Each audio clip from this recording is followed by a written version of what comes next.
Namo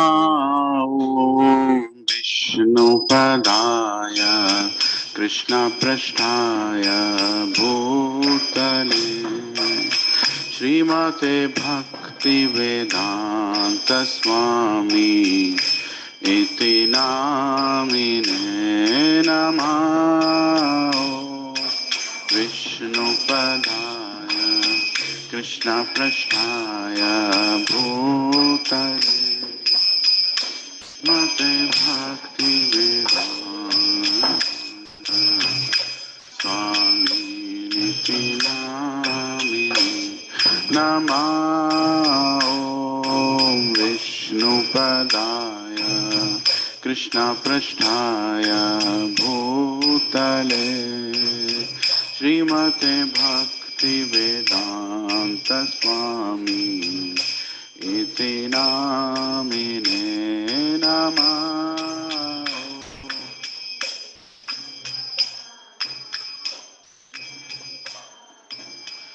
Bhutale Srimate Bhakti Vedanta Swami Iti Namine Namaste Saraswati Deve Gauravani Pracharine Nirvishesha Shunyavadi Pasyatya Deshatarine Namaste Saraswati Deve Gauravani Pracharine Shunyavadi Pasyatya Deshatarine Namaste Saraswati Deve Gauravani Pracharine Nirvishesha Shunyavadi Pasyatya Deshatarine Namaste Saraswati Devi Charine Nirvishesha Shunyavadi Pasyatya Deshatari Jaya Shri Krishna Chaitanya Prabhu Nityananda Shri Advaita Gadadhar Shri Vasadi Gaur Bhakta Vrinda Jaya Shri Krishna Chaitanya Prabhu Nityananda Shri Advaita Gadadhar Shri Vasadi Gaur Govinda Jaya Shri Krishna Chaitanya Prabhu Nityananda Shri Advaita Gadadhar Shri Vasadi Gaur Bhakta Vrinda Jaya Shri Krishna Chaitanya Prabhu Nityananda Gadadhar Shri Vasadi Gaur Bhakta Vrinda Hare Krishna Krishna Krishna Hare Hare Hare Rama Rama Rama Hare Hare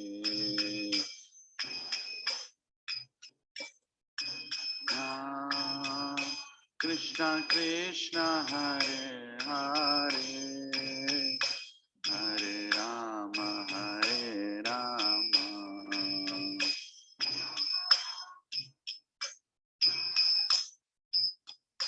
Hare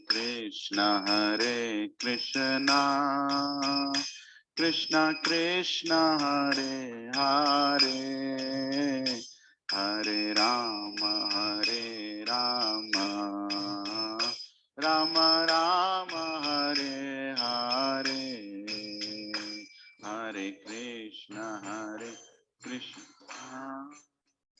Krishna Krishna, Hare Hare, Hare Rama,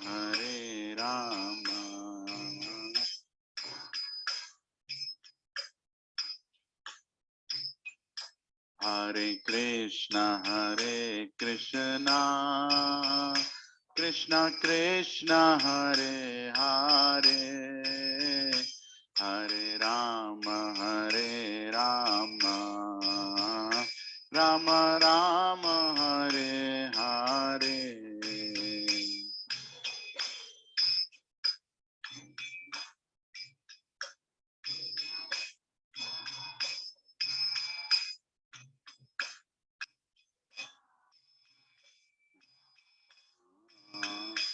Rama Rama, Hare Hare, Hare Krishna, Krishna Krishna, Hare Hare, Hare Rama, Rama Rama, Hare Hare,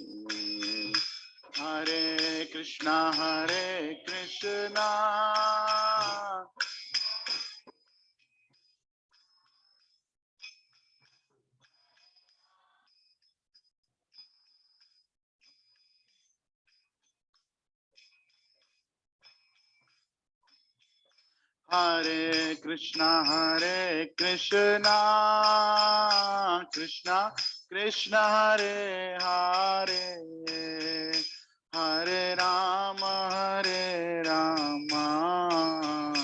Rama Rama, Hare Hare, Hare Krishna, Krishna Krishna, Hare Hare,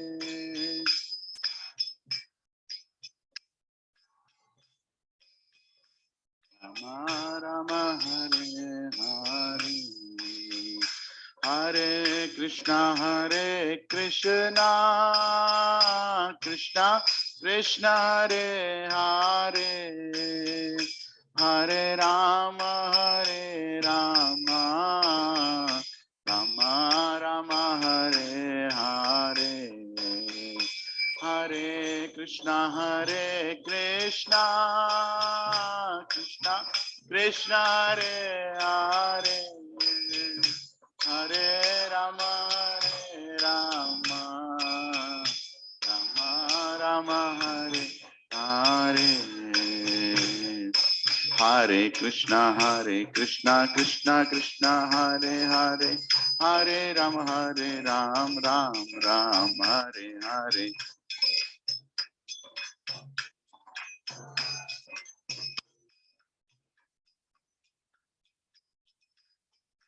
Hare Krishna, Krishna Krishna, Hare Hare, Hare Rama, Ram Hare Hare.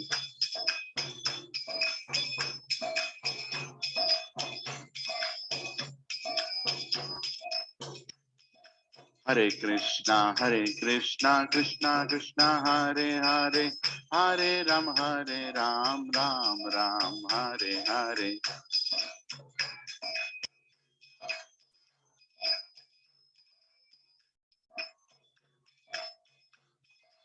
Hare Krishna, Krishna Krishna, Hare Hare, Hare Rama, Ram Hare Hare.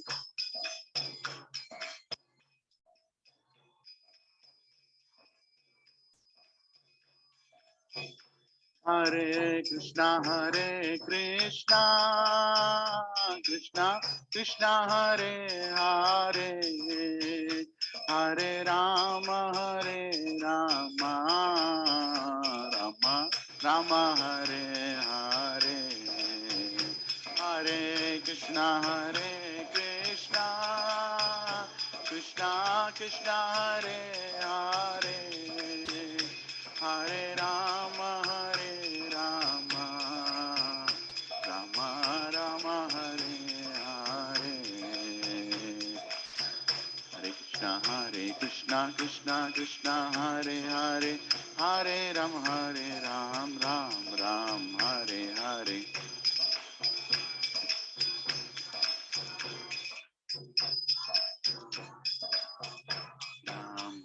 Hare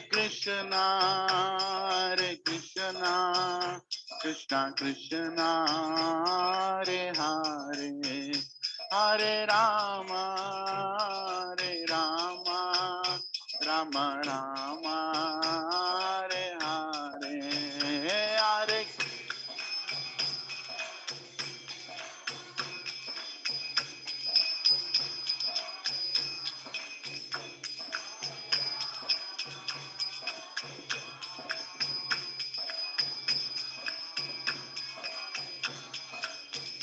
Hare Hare Krishna Krishna Krishna Hare Hare Hare Rama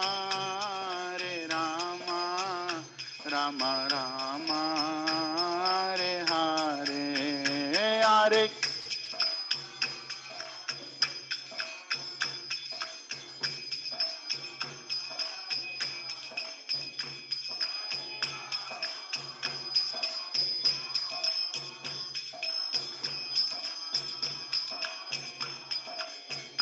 Hare Krishna Krishna Krishna Hare Hare Hare Rama Rama Rama Hare Hare Hare Krishna Krishna Krishna Hare Hare Hare Rama Rama Rama Hare Hare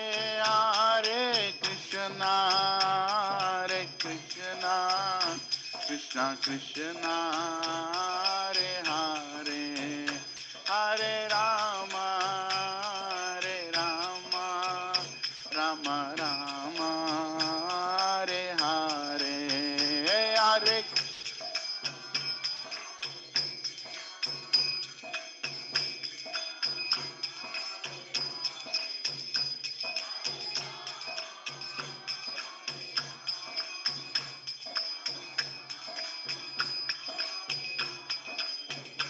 Hariharaaya Namah Krishna Yadavaya Namah Harihara Krishna Yadavaya Namah Yadavaya Madhavaya Keshavaya Namah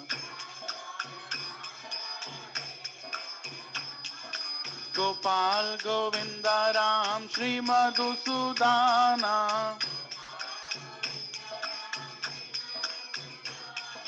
Giridhari Gopinath Madana Mohana Shri Chaitanya Nityananda Shri Advaita Sita Hari Guru Vaishnava Bhagavad Gita Shri Rupa Sanatana Bhatta Raghunatha Shri Jiva Gopala Bhatta Das Raghunatha Hare Krishna Krishna Krishna Hare Hare Hare Ram Ram Hare Hare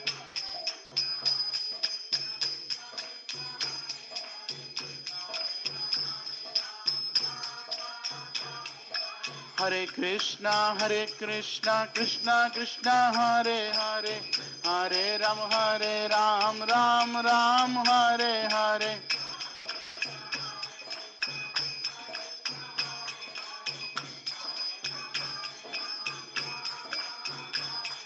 Hare Krishna, Hare Krishna, Krishna Krishna, Hare Hare, Hare Rama, Hare Rama, Rama Rama, Hare Hare, Hare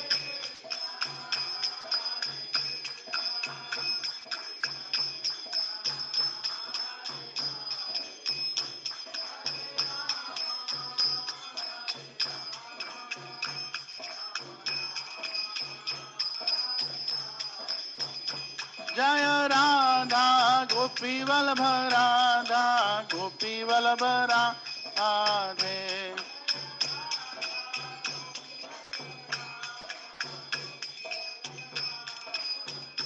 जय राधा मदन मोहन राधा मदन मोहन राधे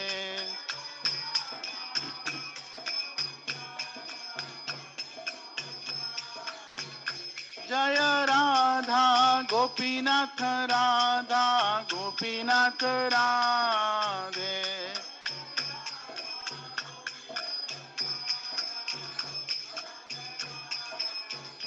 जय राधा श्याम सुंदर राधा श्याम सुंदर राधे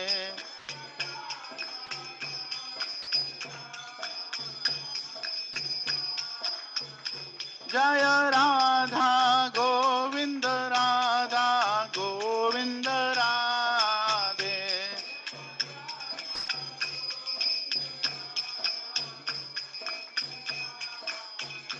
जय राधा वृंदावन चंद्र राधा वृंदावन चंद्र राधे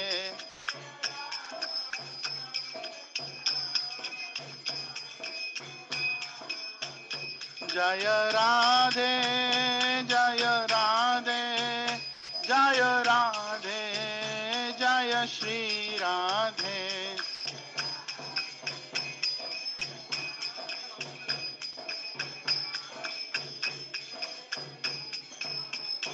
जय कृष्णा जय कृष्णा जय कृष्णा जय श्री कृष्णा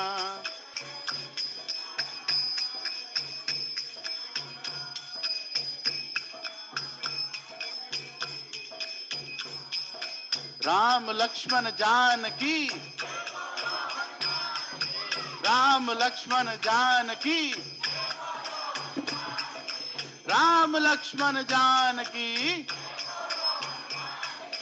जय बोलो हनुमान की जय बोलो हनुमान की जय बोलो हनुमान की हरे कृष्णा कृष्णा कृष्णा हरे हरे हरे रामा राम राम हरे हरे हरे कृष्णा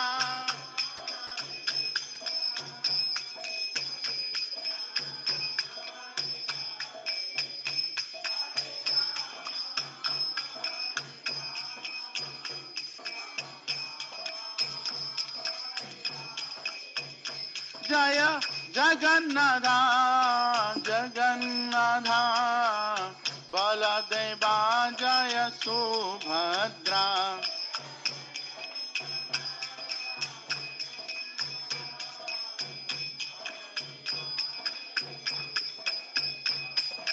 जगन्नाथ स्वामी नयन पथगामी भाव तुम्हें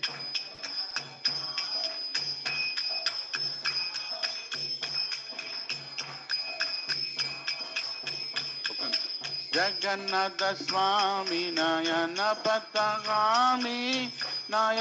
पथगामी भाव तुम्हें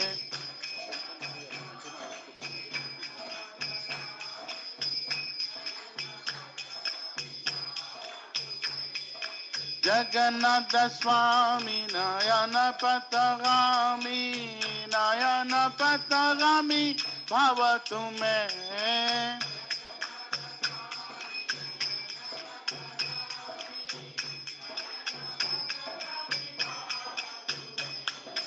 Nitai Gaurango, Nitai Gaurango, Nitai Gaurango, Gaura Hari.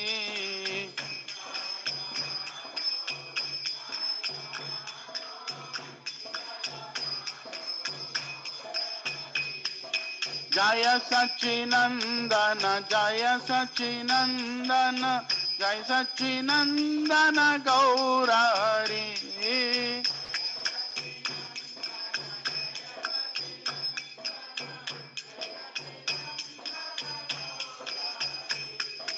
Patita Pavana, Patita Pavana, Patita Pavana, Gaura Hari.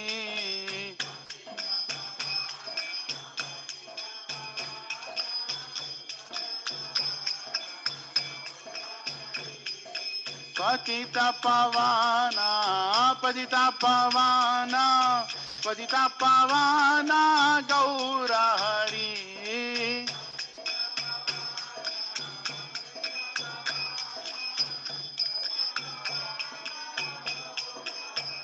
Jaya Jaya Prabhupada, Prabhupada, Prabhupada, Jai Jai Prabhupada.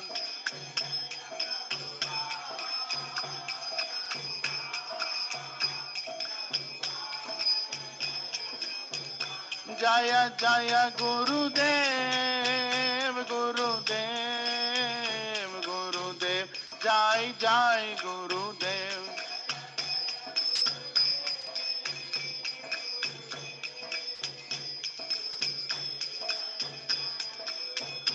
Nitai Gaura Hari Bol, Hari Bol, Hari Bol. Nitai Gaura Hari Bol.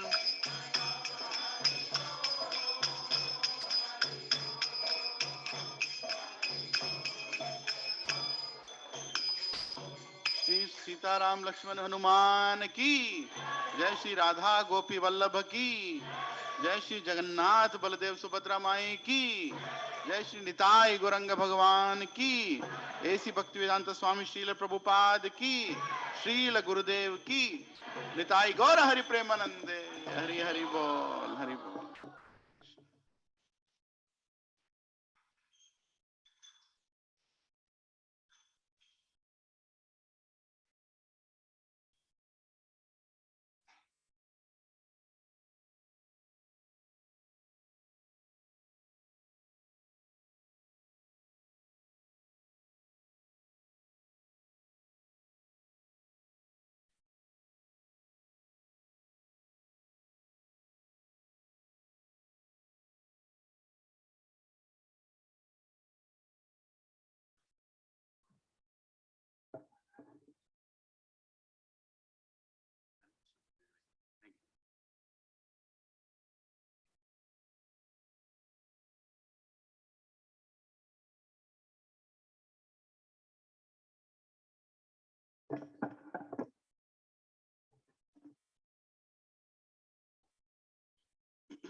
So we'll do more bhajans as we progress.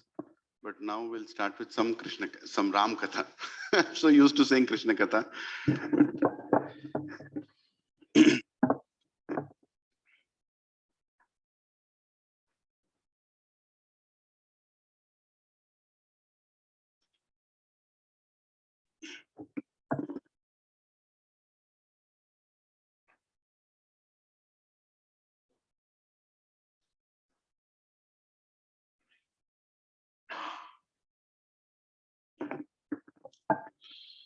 Om Ajnantimirandasya Jnananjanashalakaya Chakshuro Militam Yena तस्मै श्री गुरवे नमः। श्री चैतन्य मनोभीष्टं स्थापितं येन भूतले स्वयं रूपा कदा मह्यं ददाति स्वपदान्तिकम्।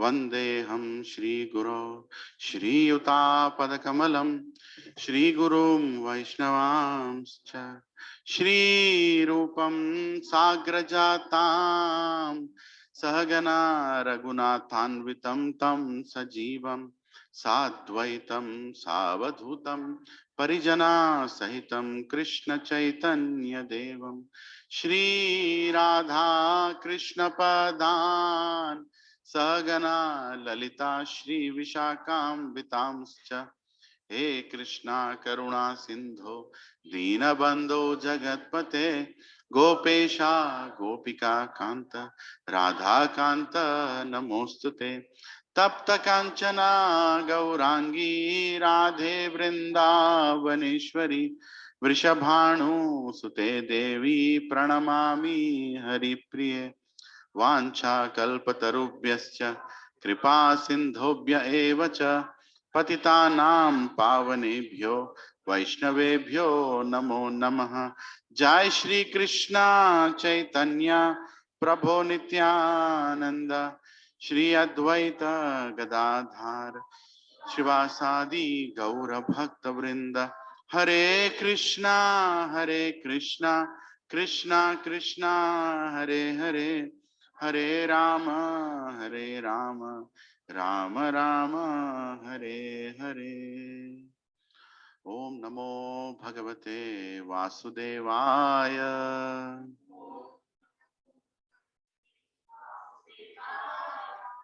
ओम नमो भगवते वासुदेवाय।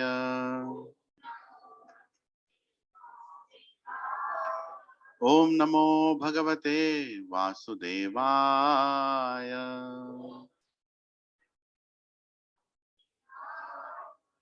Everyone please repeat after me.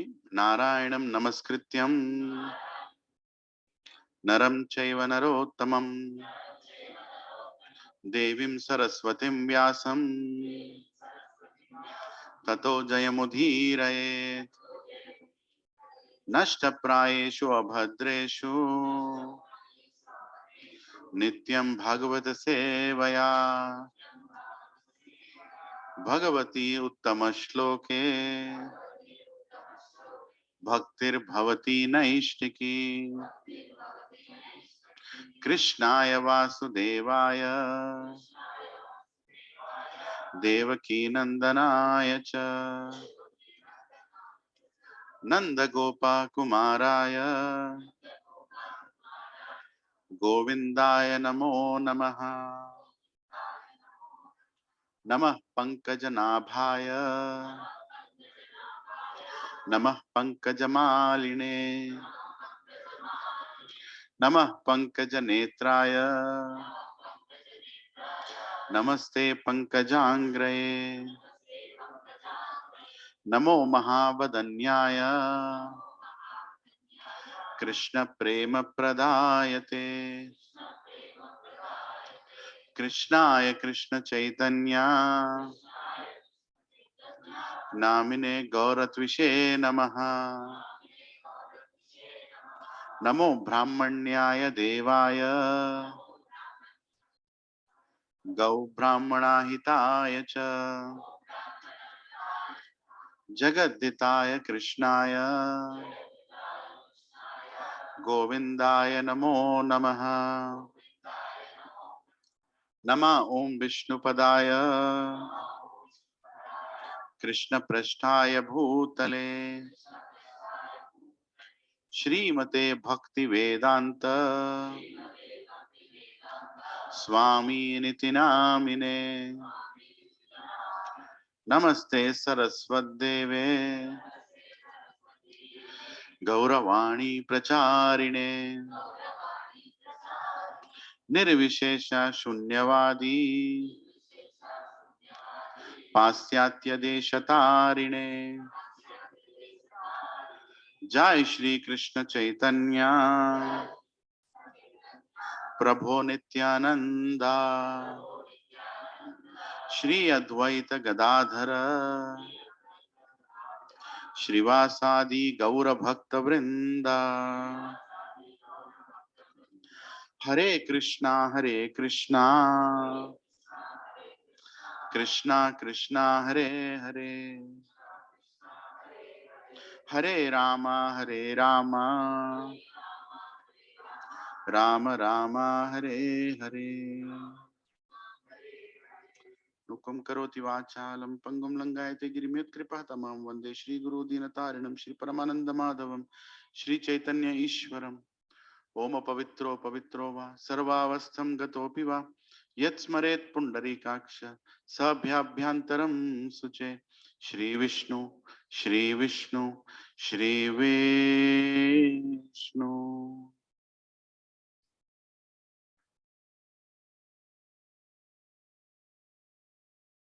Hare Krishna. Thank you everyone for coming. My humble obeisances, dandavat pranam to everybody who has come here. I'm sure you're having expectation that we'll discuss about Lord Ram today, and your expectation will be fulfilled. But I'm not very good at speaking about Lord Ram. That's my problem.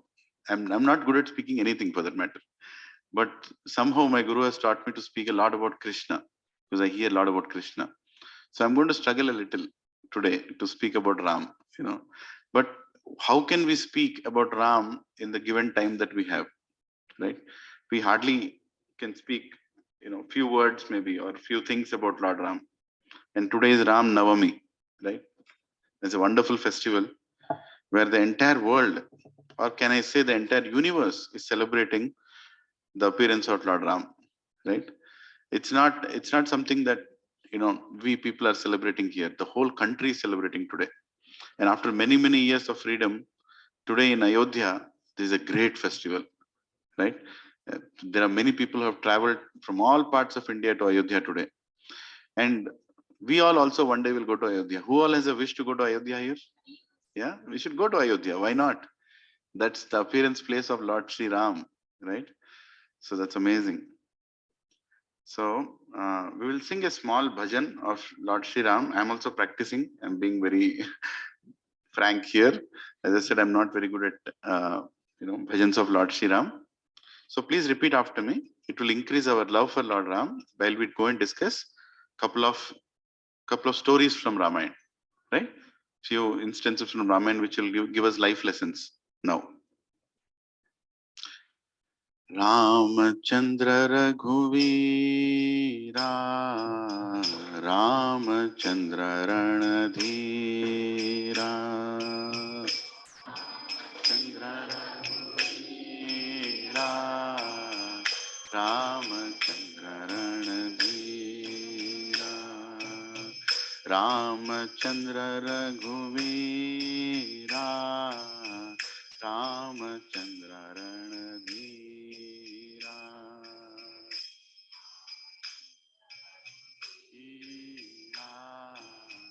Ramachandra Ranadhira Ramachandra Raghuvira Ramachandra Ranadhira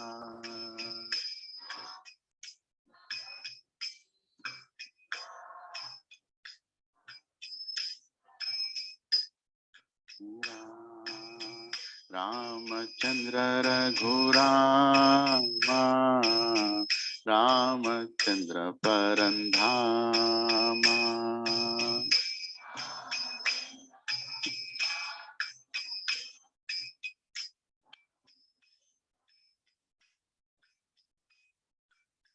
Ramachandra Raghurama Ramachandra Parandhama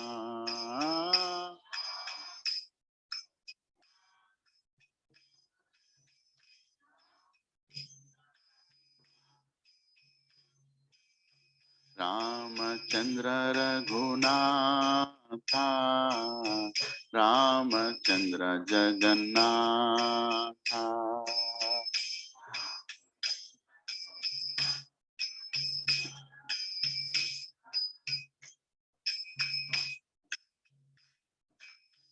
Ramchandra Raghunatha, Ramchandra Jagannatha, Ram Raghunatha, Ramchandra Jagannatha, Ramchandra मम बंधु, रामचंद्र दय सिंधु,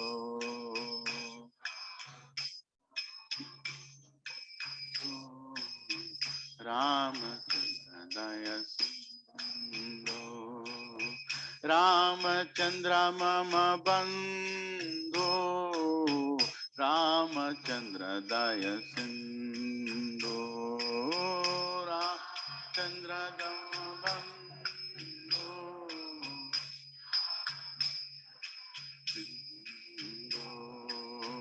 रामचंद्र रघुवीरा, रामचंद्र रणधीरा,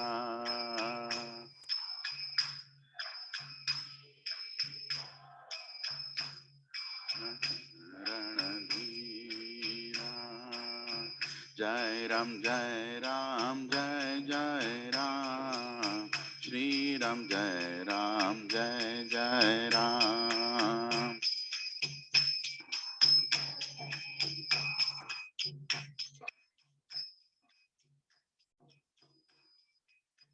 जय राम जय जय राम, श्री राम जय राम,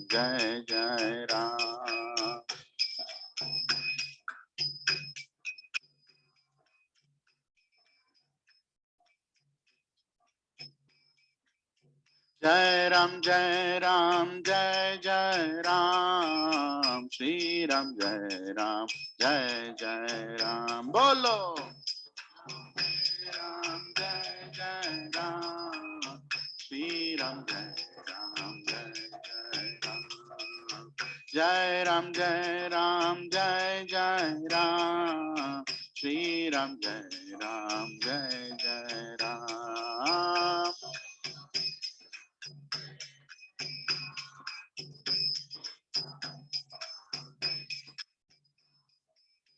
रामचंद्र रघुवीरा, रामचंद्र रणधीरा,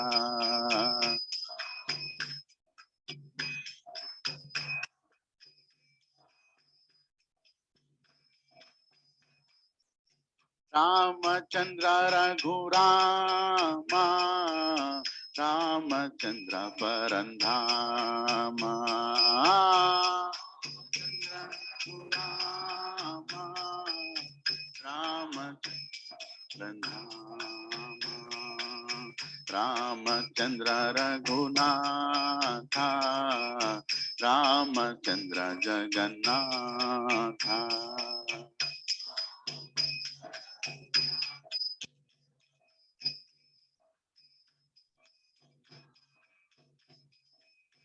रामचंद्र मम बंधु, रामचंद्र जय सिंधु,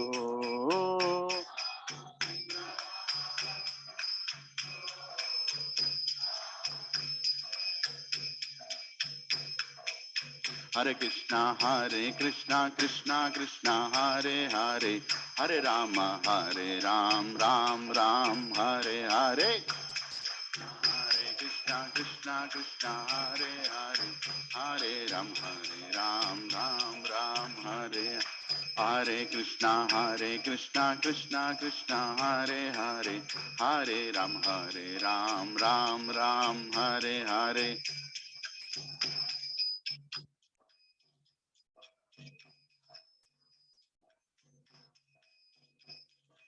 हरे कृष्णा कृष्णा हरे हरे, हरे राम राम हरे हरे, कृष्णा कृष्णा हरे हरे, हरे राम राम हरे, हरे कृष्णा कृष्णा हरे हरे, हरे Ram Ram Hare Hare,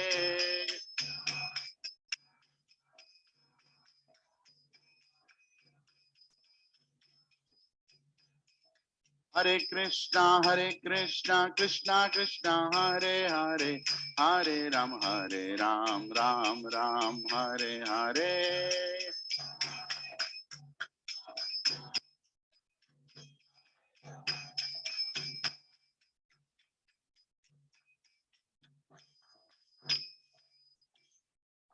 Shri Ramachandra Bhagavan ki, Shri Sita Ram Lakshman Hanuman ki, Nitai Gaura Hari Premanande, Hari Hari Bol, Hari Bol, Hari Bol.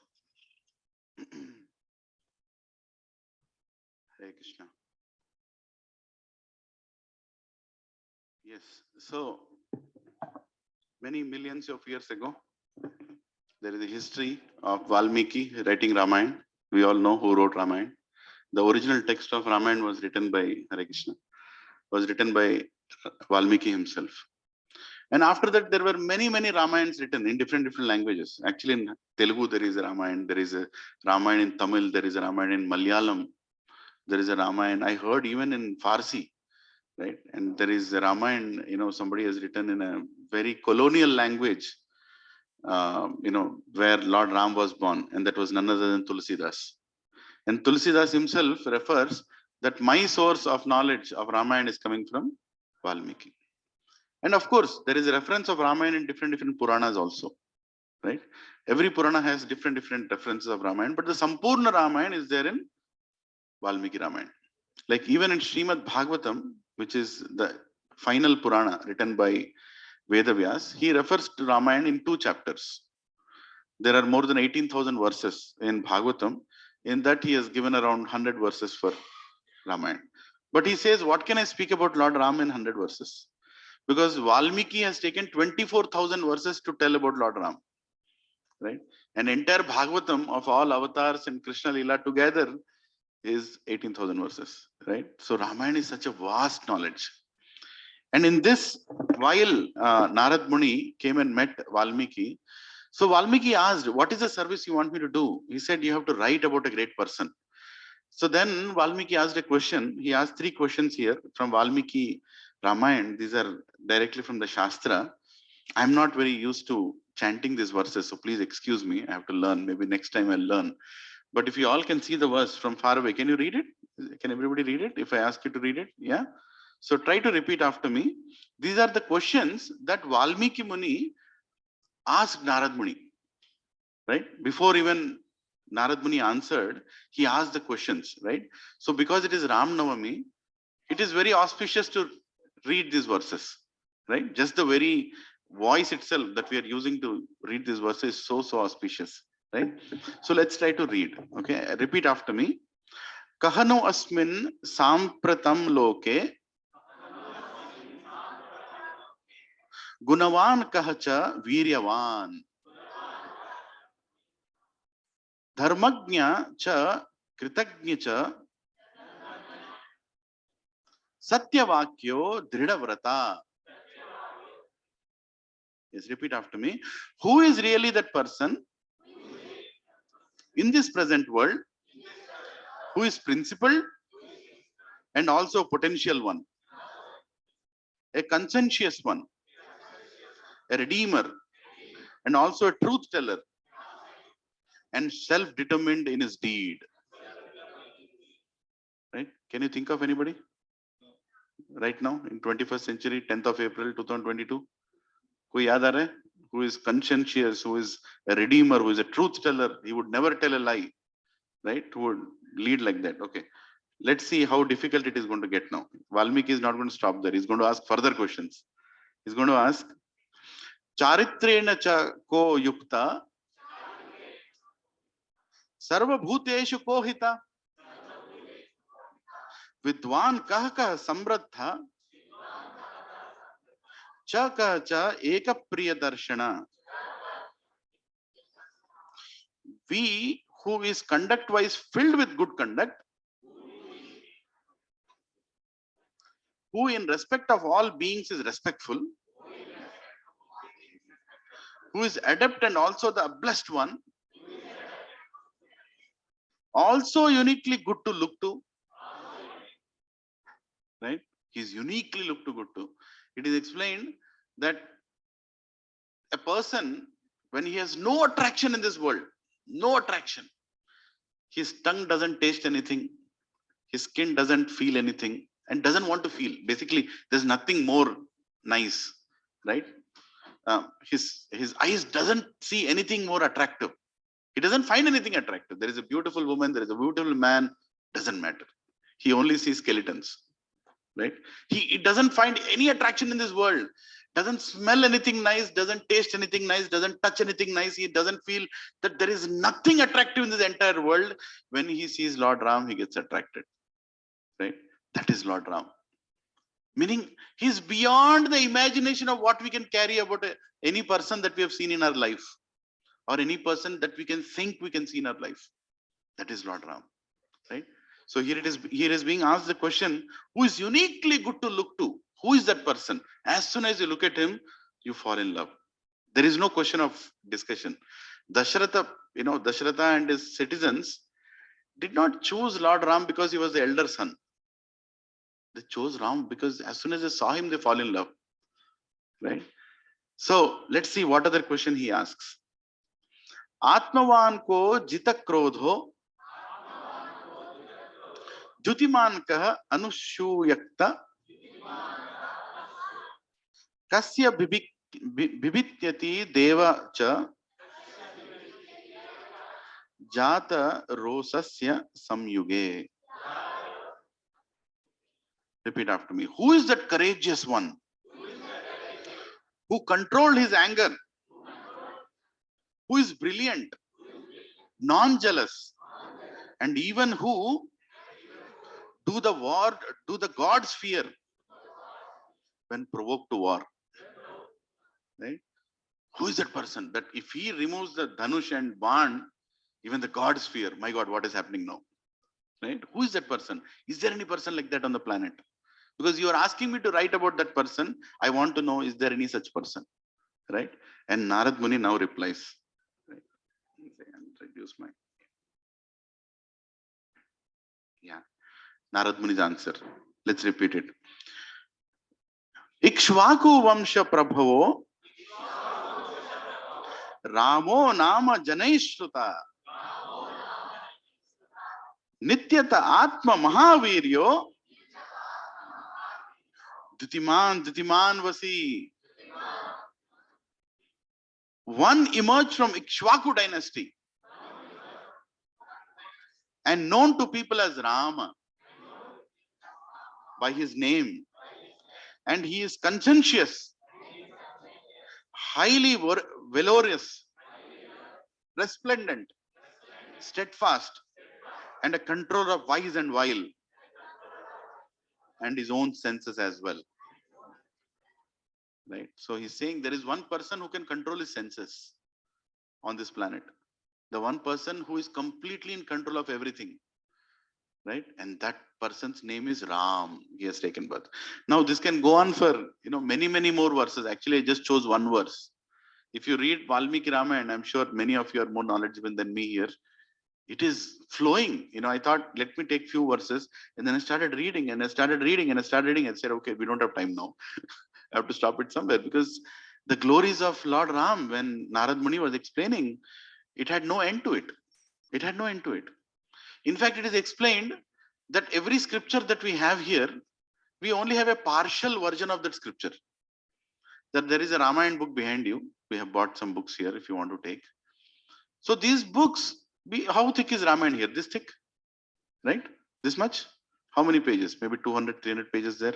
And if you go to Valmiki Ramayana, maybe 24,000 verses, meaning maybe something like 20,000 pages. I don't know, just guessing, right? When you go to the next loka, when you go to the next planetary system above us, there the Ramayana will be 40,000 pages. And if you go to the next loka, it might be 4 lakh verses. If you go to the next loka, it might be even more and more and more. And finally at Brahma loka, Satya loka we call it, 14 planetary systems we are in between. In the topmost planet, it is 100 crore verses. So how many here wants to buy Ramayana? Which version do you want to buy? The one that Brahma loka has, the one that Bhuloka has? Huh? Bhuloka Ramayana hi adha hall le lega, right? Half the hall is gone for Bhuloka Ramayana. But if you go to Brahmaloka Ramayana, kitne books chahiye? I don't think, the entire building can fill as many books as will be there in 100 crore verses, right? So there is this nice episode of discussion between Lord Shiva and Parvati. It's mentioned in the Puranas, where Lord Shiva is chanting Ram Nam and he's looking for, I want to read Ramayana. And Parvati is also, let's do something together. You have put me in Kailasha already. I don't have a home. You have not given me any good comforts, but at least by reading Ramayana, we'll feel happy. So let's read Ramayana together. And found this 100 crore verses Ramayana. He got it, right? The Ramayana in Brahmaloka, he found it, Lord Shiva. And as soon as he found it, he was in ecstasy, right? And there is explanation of who is Lord Shiva in Srimad Bhagavatam, greatness of Lord Shiva. Please repeat after me. This is Srimad Bhagavatam, 12th canto, 13th chapter, 16th verse, right? Nimna ganam yatha ganga. Come on, everybody enthusiastically. Very nice verse. Nimna ganam yatha ganga. Devanam achyuto yatha. Vaishnavanam yatha shambho. Purananam idam tatha. Translation, repeat after me. Just as the Ganga is the greatest of all rivers, Lord Achyuta, the supreme among deities, and Lord Shambhu, Shiva, the greatest of Vaishnavas. So Srimad Bhagavatam is the greatest of all Puranas. Right? It is being explained that among all the rivers, right, the greatest is Ganga. Why is it the greatest? Because it is coming from the lotus feet of Narayan. And it is falling on the head of Lord Shiva. And from the head of Lord Shiva, it is coming into our planet. Right? So it is the greatest of the river. So if there is a river, if there are many rivers, the greatest river is Ganga. And if there are many deities, there are many deities, many vigrahas, many avatars, there are many expansions of the god, of different of Matsya, Kurma, Narsimha, Rama. And there are many. Lord Achyuta is the greatest. Who is Achyuta? Krishna. Swayam Krishna. Right? Ishwaraha Paramaha Krishna Sachidananda Vigraha Adir Govinda Sarva Karana Karanam. Right? So Achyuta is greatest. Now then Purananam idam tatha. Among all the Puranas, there are 18 Puranas, there are 18 Upapuranas, there are Tamil Puranas, there are many Puranas, Sthala Puranas. Among all the Puranas, Srimad Bhagavatam is the greatest. Amala Purana. Right? Spotless Purana. Everything is Bhakti. So it is also mentioned here, Vaishnavanam Yatha Shambhu. Among all the Vaishnavas, who is the greatest Vaishnava? Lord Shiva. So how is Lord Shiva, the greatest Vaishnava? What are the qualities of a Vaishnava? Who can be called as a Vaishnava? If you see a person outside, how can you call him as a Vaishnava? Because he's wearing a tilak. Right? This tilak, how much can you buy this tilak for? 40 rupees maybe. Right? This kurta, how much you can buy it for? 200 rupees. Right? This dhoti, in discount, you can buy it for 200 rupees. Right? This khandava maybe for another 100 rupees. So 540 rupees, will you become a Vaishnava? Huh? Just because I'm wearing all this, am I a Vaishnava? No, I'm not a Vaishnava. Vaishnava means somebody who loves everybody. Pandita Samadarshinaha. Krishna says he is a Vaishnava. He sees God in everybody. He sees God in every single living entity, not only a human. He sees God in everything. He wants to share anything that he gets. And he doesn't think that anything belongs to him. Right? Ishavasyam idam sarvam. Everything belongs to God. Everything belongs to God. He doesn't feel that anything is mine. For example, you bought an apartment here. This apartment is mine? No, it is not mine. It is Krishna's. It is God's. He gave it to me. Just because you earned hard, did you get that apartment? There are so many people earning hard everywhere. Did everybody get an apartment? No. If you really introspect, we are being given. We think that we are getting it. Prakrite kriyamanani gune karmani sarvasha hankara vimudhatma kartaham iti manyate. Krishna is saying, Ahankara Vimudhatma, only a foolish person with ego thinks that he is doing things and is getting things. Actually, it is being given by Prakriti, according to our karma. So anyway, so here, Lord Shiva is the greatest Vaishnava because he doesn't like to keep anything with him. He likes to only give. Whatever he gets, he gives. So one of the another Sanskrit verse which explains the Vaishnava, please repeat after me. Paropakaram idham shariram. Paropakaran idham shariram. Repeat after me. The best way to find yourself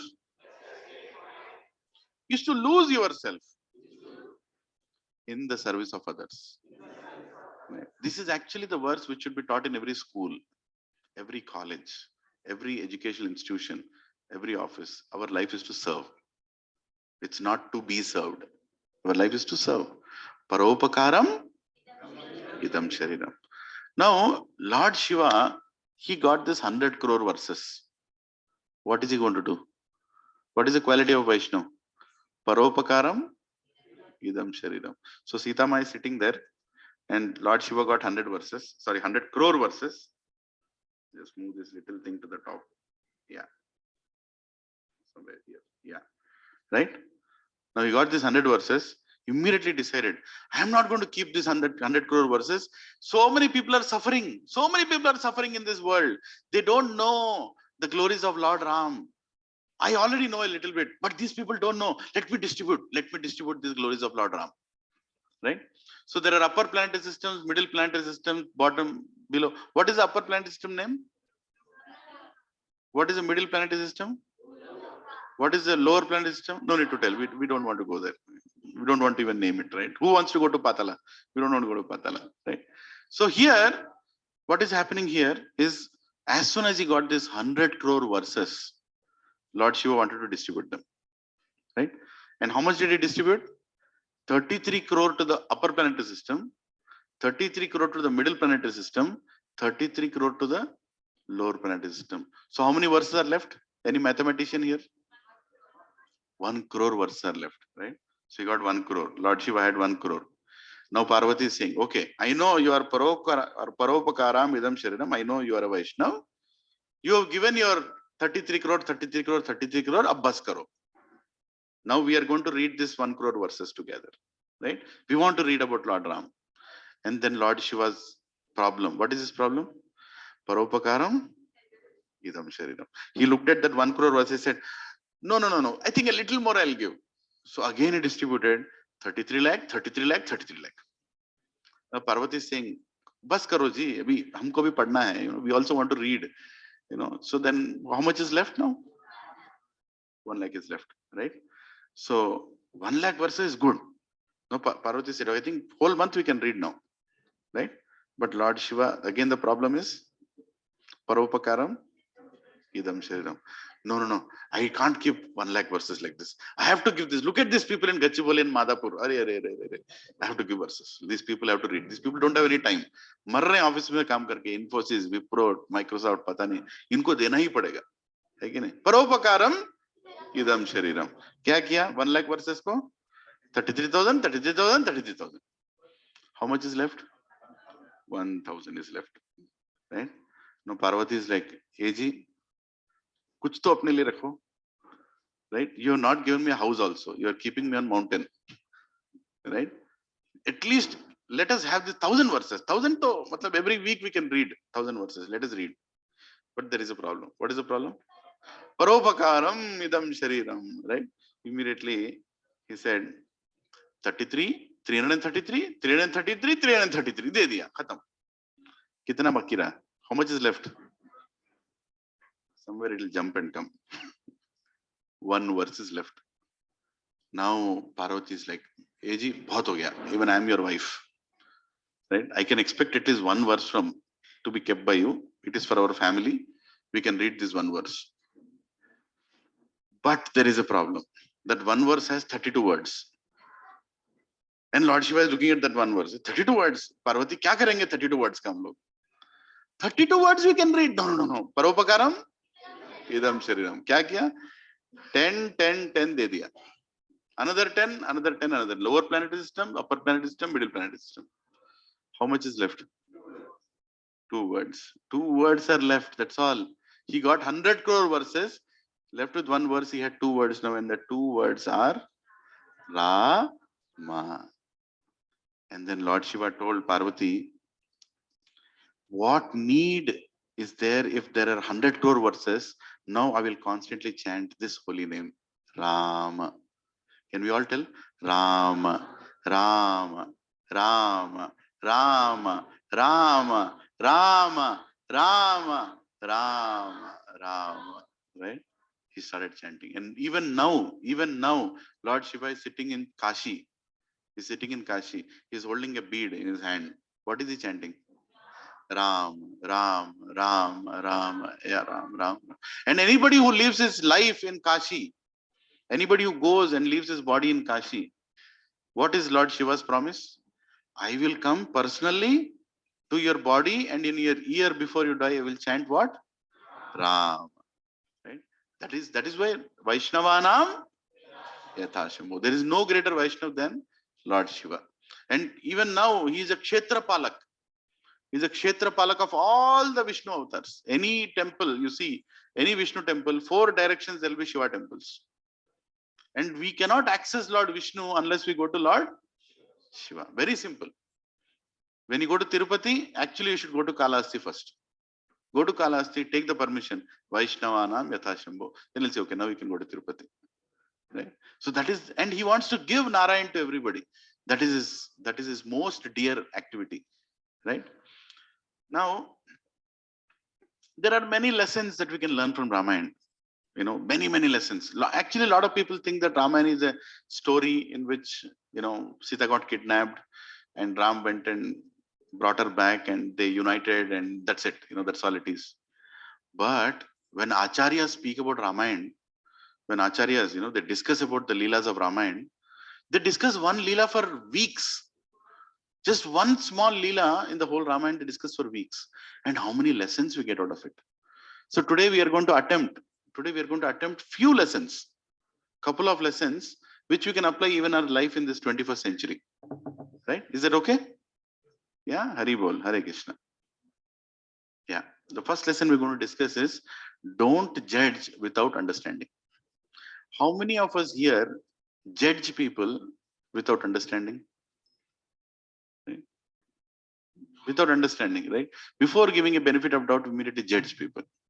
As soon as you see somebody, I think this fellow is like this. I think this person is like this, right? We immediately want to judge people. So in Ramayana, there is the story of, we all know this, about these 2 Vanaras, who is Vali and Sugriv, right? So from this story itself and how Lord Ram came into their life and how he taught us a lesson, we'll go through this, right? So Vali and Sugriv were born to a king named Vraksharaj. How many have gone to Hampi, Udupi, those places here? Yeah, some of you have gone? Yes, wonderful. So you should go there if you're not gone, right? That is a place where Vali and Sugriv and all of them used to be there, right? So Bali he became the king after his father left the dynasty for him. And Sugriva was very happy to serve Bali. They did not have any issues. The property is mine, will divide into half, nothing like that. So he is the king and I am his servant. And Sugriva was very happy being the servant, right? And then Bali, he had a wife. His wife's name was Tara and his son's name was Angad. And it is very clear that after Bali passes away, if he passes away, who will be the king? Sugriv or Angad? Angad. Always like that. It's not like brother to brother. It's always who is declared the king. जिसका राज्याभिषेक होता है, उसका बच्चा he takes the kingdom forward. So, and Sugriv was very happy with it because Angad was also a very potential, person, but he was very young at that time. But then a problem happened. A demon called Mayavi demon attacked, right? Now this demon, he was the brother of another demon called Dundubi. Now this Dundubi, first let me tell you, this Dundubi attacked that whole place. And that time, Bali, what he did, Bali is very strong. I don't know how many of you know about Bali as a history. There is a saying that Ravan got very egoistic and he started fighting around the world. He finally came to Bali. And Bali, without even looking at Ravan, he just sent his tail put him, tied him inside the tail and made him rotate the whole planet 2 times. And literally think about Ravan, he's like, kab chhodega mere ko, right? That powerful is Bali. That powerful is Bali. And Bali defeated this demon called Dundubi, and he throwed the demon, just he killed him and he throwed his body up in the air. Not intentionally, but it went and fell in a place called Pampa Sarovar, Kishkinda forest, right near Hampi. That's where it went and fell. And at that place, there were a lot of munis. They were doing big tapasya, big homam, big yajna was happening, and the body of the Dundubi went and fell there. As soon as it fell there, it broke apart, and there was blood, mucus, pus, bones everywhere scattered, and the whole yajna became, waste. He can't continue the yajna now. Immediately he cursed that whoever throwed this body in this place, if he comes to this place, he'll immediately die. Right? And that is the reason Bali could never dare to enter Pampa Sarovar. And we all, if you go to Hampi and Udupi, you should go to, the place where Hanumanji was born, Anjana Parvat. It's even now there. And, Anjana Devi. And you can go to Pampa Sarovar also. You can go and take a dip there. I went there with my Gurudev. So it was very nice. We all should do that. We should go and take dip there. Very, very auspicious lake. So this is how Dundubi was brought down. And after that, Dundubi's brother got very angry. That how come my brother was killed so brutally? I am going to kill that Bali now. So as soon as he attacked Kishkinda forest, immediately he targeted Bali. And Bali told, he has a direct problem with me. So Sugriva, you stay. You take care of things. I will go and kill this fellow first. And they started fighting. It was like a battle which can't be fathomed or thought about by all of us. It's beyond our thinking. It was going on for days and weeks. And they were beating each other. There were mountains shaking while they were beating each other. And while they were beating each other, they went into this cave. And the cave, inside the cave, there was loud noises. Right? There was huge noises coming out. Sugriva is standing outside. What do I do now? Should I wait? Should I go inside? Help my brother? Should I do what? And suddenly, after a month of fighting inside, huge, like a flow of blood came outside. Like it was like literally, like sprinkling out of the cave. And when this whole blood came out, also a voice of his brother came out. Right? Like a huge voice came, and immediately understood Bali is dead. He felt that Bali is dead because the blood came out and the voice also came out at the same time. He said Bali is dead. And as soon as he understood that, what did he do? He immediately thought that if Bali is dead now, and this Mayavi demon, if he comes outside, he will kill all of us also. So this is a good time to do what? Cover the cave. So immediately he took a big rock, and with the help of a lot of people, which cannot be moved by a single person, he took this rock and closed that cave. And he closed it, like packed it up, literally like plastered it up, so that the demon will not come outside. And then immediately, he was crying a lot because he lost his brother. And in that pain, he went back to the kingdom. He went and told the ministers whatever happened. And he told that we lost our, king. And ministers told that Angad is very young. Angad cannot be made the king now. He is not capable of taking it up. So Sugriv, why don't you become the king now? When it's the right time, if you want to give to Angad, that's a different thing, but you become the king now. You take the kingdom. Kingdom cannot be without a king. And Sugriv reluctantly, he said, okay, I don't know what to do now. Since you're telling me, I'll take the kingdom. And he became the king. Sugriv became the king. But there was a problem. What was the problem? It was an assumption that Sugriv made that Bali died. He never saw that Bali died, right? He only assumed that Bali died.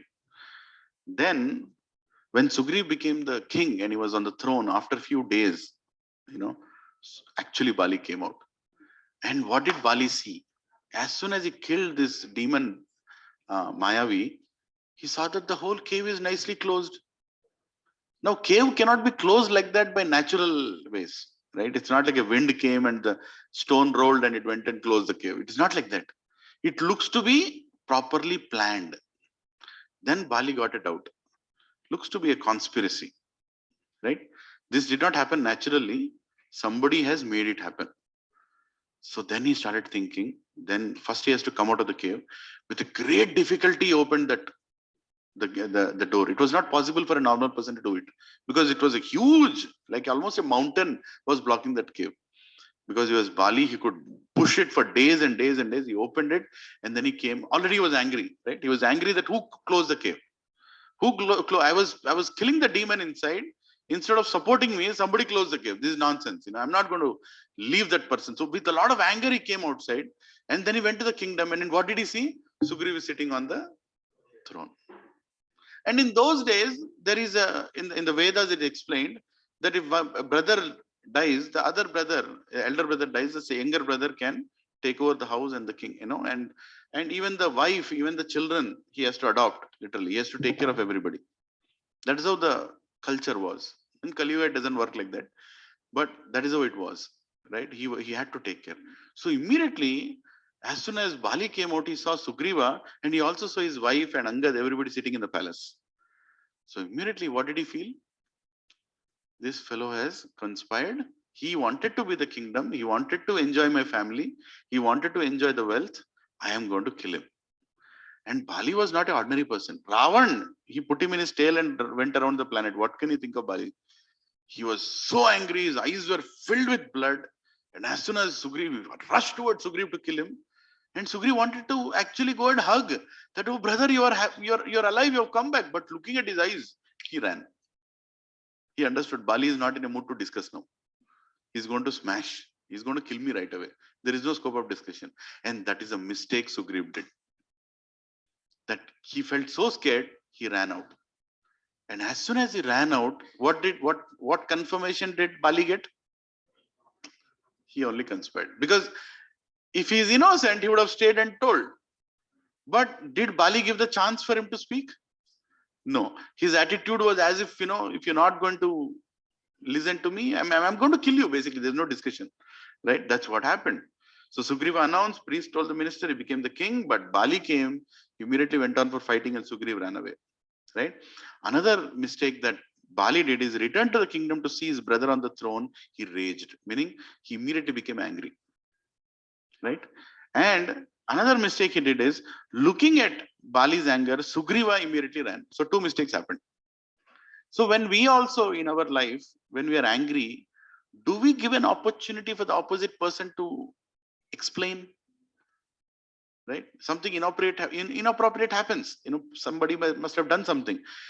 Did we give an opportunity for him to explain? Did we even listen to him? Most of the time, the problem today is people talk and reply. What are we supposed to do? Talk and listen, right? But we don't listen. We want to immediately reply. We talk and we want to reply. And that leads to many, many more problems. And this is exactly what happened in the life of Sugriva and Bali also. That he did not want to hear a reply. He just wanted to go and kill him, right? So with these three mistakes that have happened, that Sugriva assuming that Bali is dead, and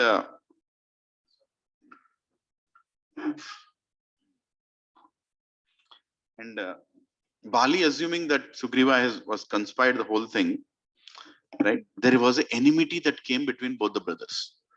It was an enmity that had to be resolved. And who is going to resolve this? And Sugriva simply went and he was hiding where? Kishkinda forest. In which place? Yeah, Rishimukha and Pampa Sarovar, that area. He was hiding there because that is the one place where Bali will not come. That is one place he'll be saved. Oh, bro, I have it. No. Hare Krishna. Thank you, bro. So inference. If you know the English word inference, can anybody tell what is the meaning of inference? What do you feel when you hear a word called inference? Inference, basically, a dictionary meaning says a conclusion reached on the basis of evidence and reasoning. Right? A conclusion that you reach based on evidence and reasoning. Meaning you saw something and you have a reasoning and you came to a conclusion. That's called inference. We all have inferences in life. Right? We all, as soon as we see somebody or see a thing, we immediately have inference. You immediately reach to a conclusion according to what you've seen and what you feel. Right? That is very normal. Now, in case of Sugriva and Bali, three things we have to observe here. Did both of them observe properly whatever they saw? I think they saw it properly, right? Bali shouted from the cave. Sugriva heard that voice correctly. It was Bali's voice only. And he also see the blood coming out. So his observation was perfect. There was nothing wrong in the observation, right? And Bali's observation, the cave is closed and Sugriva is on the throne. Did he observe properly? He saw both of them. Cave is closed. This fellow is on the throne. His observation was correct. I'm not saying his conclusion was correct. Is his observation correct or no? उसने जो देखा ठीक देखा नहीं देखा है कि नहीं? He saw that actually my brother is sitting on the throne and I'm in the cave and the cave is closed. Okay. So as far as observation is concerned, both of them are right. Do we all agree on this? Mere observation, right? Lift your hand if you agree that observation is right. Yeah. But conclusion is wrong. What is the conclusion? Sugriva felt Bali is dead. And in order to save the kingdom, he became the emperor, right? And he trapped the demon in order to save the kingdom. That's what he did. So his conclusion was wrong. And what was Bali's conclusion? His brother has conspired to be the king, and for that he wanted him dead. Now, Prabhujis and Matajis, just think about it. Now, Bali and Sugri were not ordinary people. If they can go wrong with proper observation and wrong conclusion, what are we? Right? What are we? A lot of people, we think that, whatever I observe, my observation is perfect. Don't we think like that? My observation is perfect. And that is the biggest problem. That is the ego which makes us go to wrong conclusions. Simple. If it can happen to Bali and Sugriv, it can also happen to us. Right? What was the inference that came out of this? So there is the evidence and there is analysis. Evidence and analysis together is inference. What is that? Bali is not ready to listen and he will kill me. That is what is the inference. Meaning a kind of conclusion, perspective that came into Sugriva's heart that Bali is not going to listen to me anymore. He's going to kill me. Right? And there's no point in explaining also. This fellow will not listen to me. He is going to kill me anyways. And what is the inference of Bali? Sugriva is my enemy, so I have to destroy him. He has taken over my wife and family. Is that right? It can happen to anybody. Now, what is the wrong thing that we are seeing in each one of these cases? We think these are some of the lessons that we can take out of this episode, that we think that we have observed, but my vision is influenced and unbiased. My vision is influenced and not unbiased. How many times we actually see something unbiased? Are we always biased or no? Right? We don't see anything unbiased. When we see something, we already have an impression. That is a problem. And because we are not biased, our observation is also not clean. Right? Just think about it. Say, for example, you saw somebody in the office. Right? He came and immediately he relaxed in his chair and he started snoring. What do you think immediately? Huh? He's a lazy fellow. What else do you think? Huh? He is not respectful. Okay. Anybody else? He is not focusing on his job. But how many of you know he got low sugar and he's almost in coma and is snoring? Can you imagine? None of us can even think of it, right? We will not think about it. We will not think about it. People, when they get low sugar, they almost walk like a drunkard. You know that? They lose their conscience, their entire nervous system goes down. They almost go like this. Ye to piya hua hai. He's not piya hua hai. He is actually struggling to stand. You can't, and they snore also. Immediately they start snoring. If you've seen an accident victim, I don't want to see, but people who get with an accident, they get a head injury or something. I have seen one person. He starts snoring and sleeping. And they actually wake him up, because if he sleeps like that, he'll go into coma. Right? So our observation is not clean. It's biased. Meaning our thoughts and conclusions are always not allowing us to see things as they are. Do we all agree with this? Yes.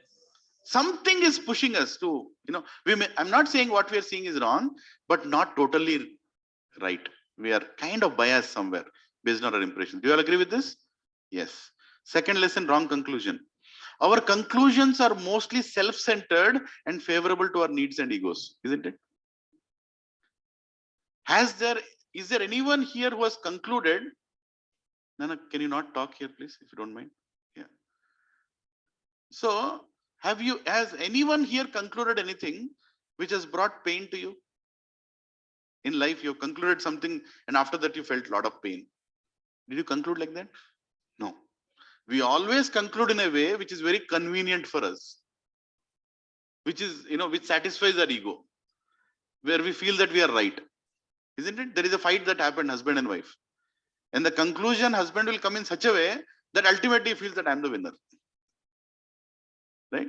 That is, the nature, human nature. So our conclusions are also not pure. They're always biased with our ego. How many agree with this? Yeah, I mean, this is a sincere class. In front of Lord Ram, Lakshman, Sita, we can't say no. Because they know. Even if we don't know, they know, isn't it? Sita, Ram, Lakshman, Hanuman ki. Jai. Yes, right? So our conclusions are also not really pure enough, right? And inference. We're always eager to justify our actions, and our mind infers to such ideas. As soon as you do something wrong, and somebody comes and tells, this is wrong, immediately what do? I'll justify.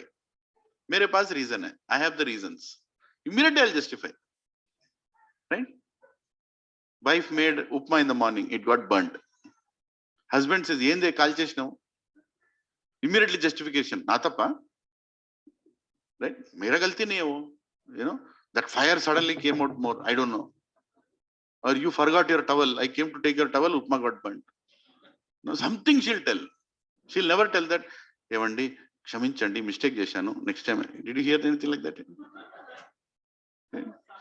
Sometime who told that? Sometimes the upma gets burnt. Agreeing the mistake, yes. Sometimes we do, but most of the time we justify.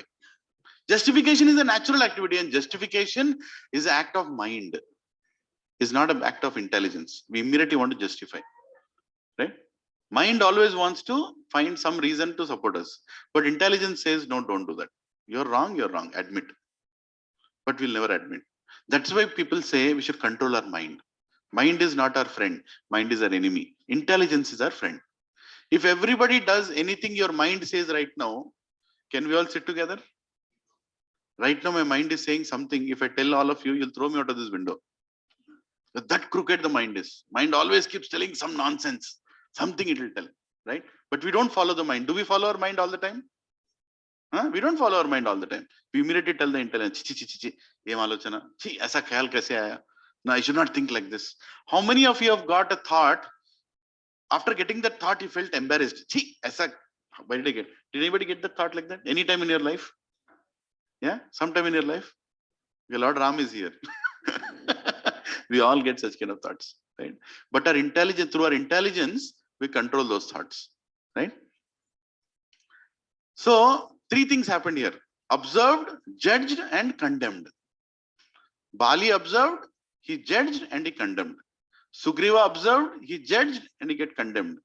But no confrontation. Meaning, there was no discussion. Nobody gave an opportunity to talk and understand. Is that true in this whole episode? Yeah. So if you see anyone doing anything objectionable, if you see anybody, people can do things which are objectionable, which is natural. It can happen. So what are the three things we should do? Let's learn a lesson out of it. What we should do when we see somebody doing anything objectionable, right? By the way, all of you are there in the My Home Krishe group. Some of you are there, right? There is a group. So I'm going to send this PowerPoint to all of you. You don't need to worry. I'll send it to you, right? On the Rama Navami day, I'm requesting you that whatever you learned today here, you can go and share with some people. Can you do that? Yes. For the pleasure of Lord Ram. Okay. In front of Lord Ram, if you can promise that one person I will share, please lift your hand. Whatever you learn here, little lesson, right? Will you all share? Then only I'll send the presentation. Okay? I'll pakka send it. Don't worry about it. This will come to you and you can share with somebody. And if you share this with somebody, Lord Ram will be very happy. right? Because you're talking my katha, Lord Ramphil, you're speaking about my Ramayana, right? Yeah.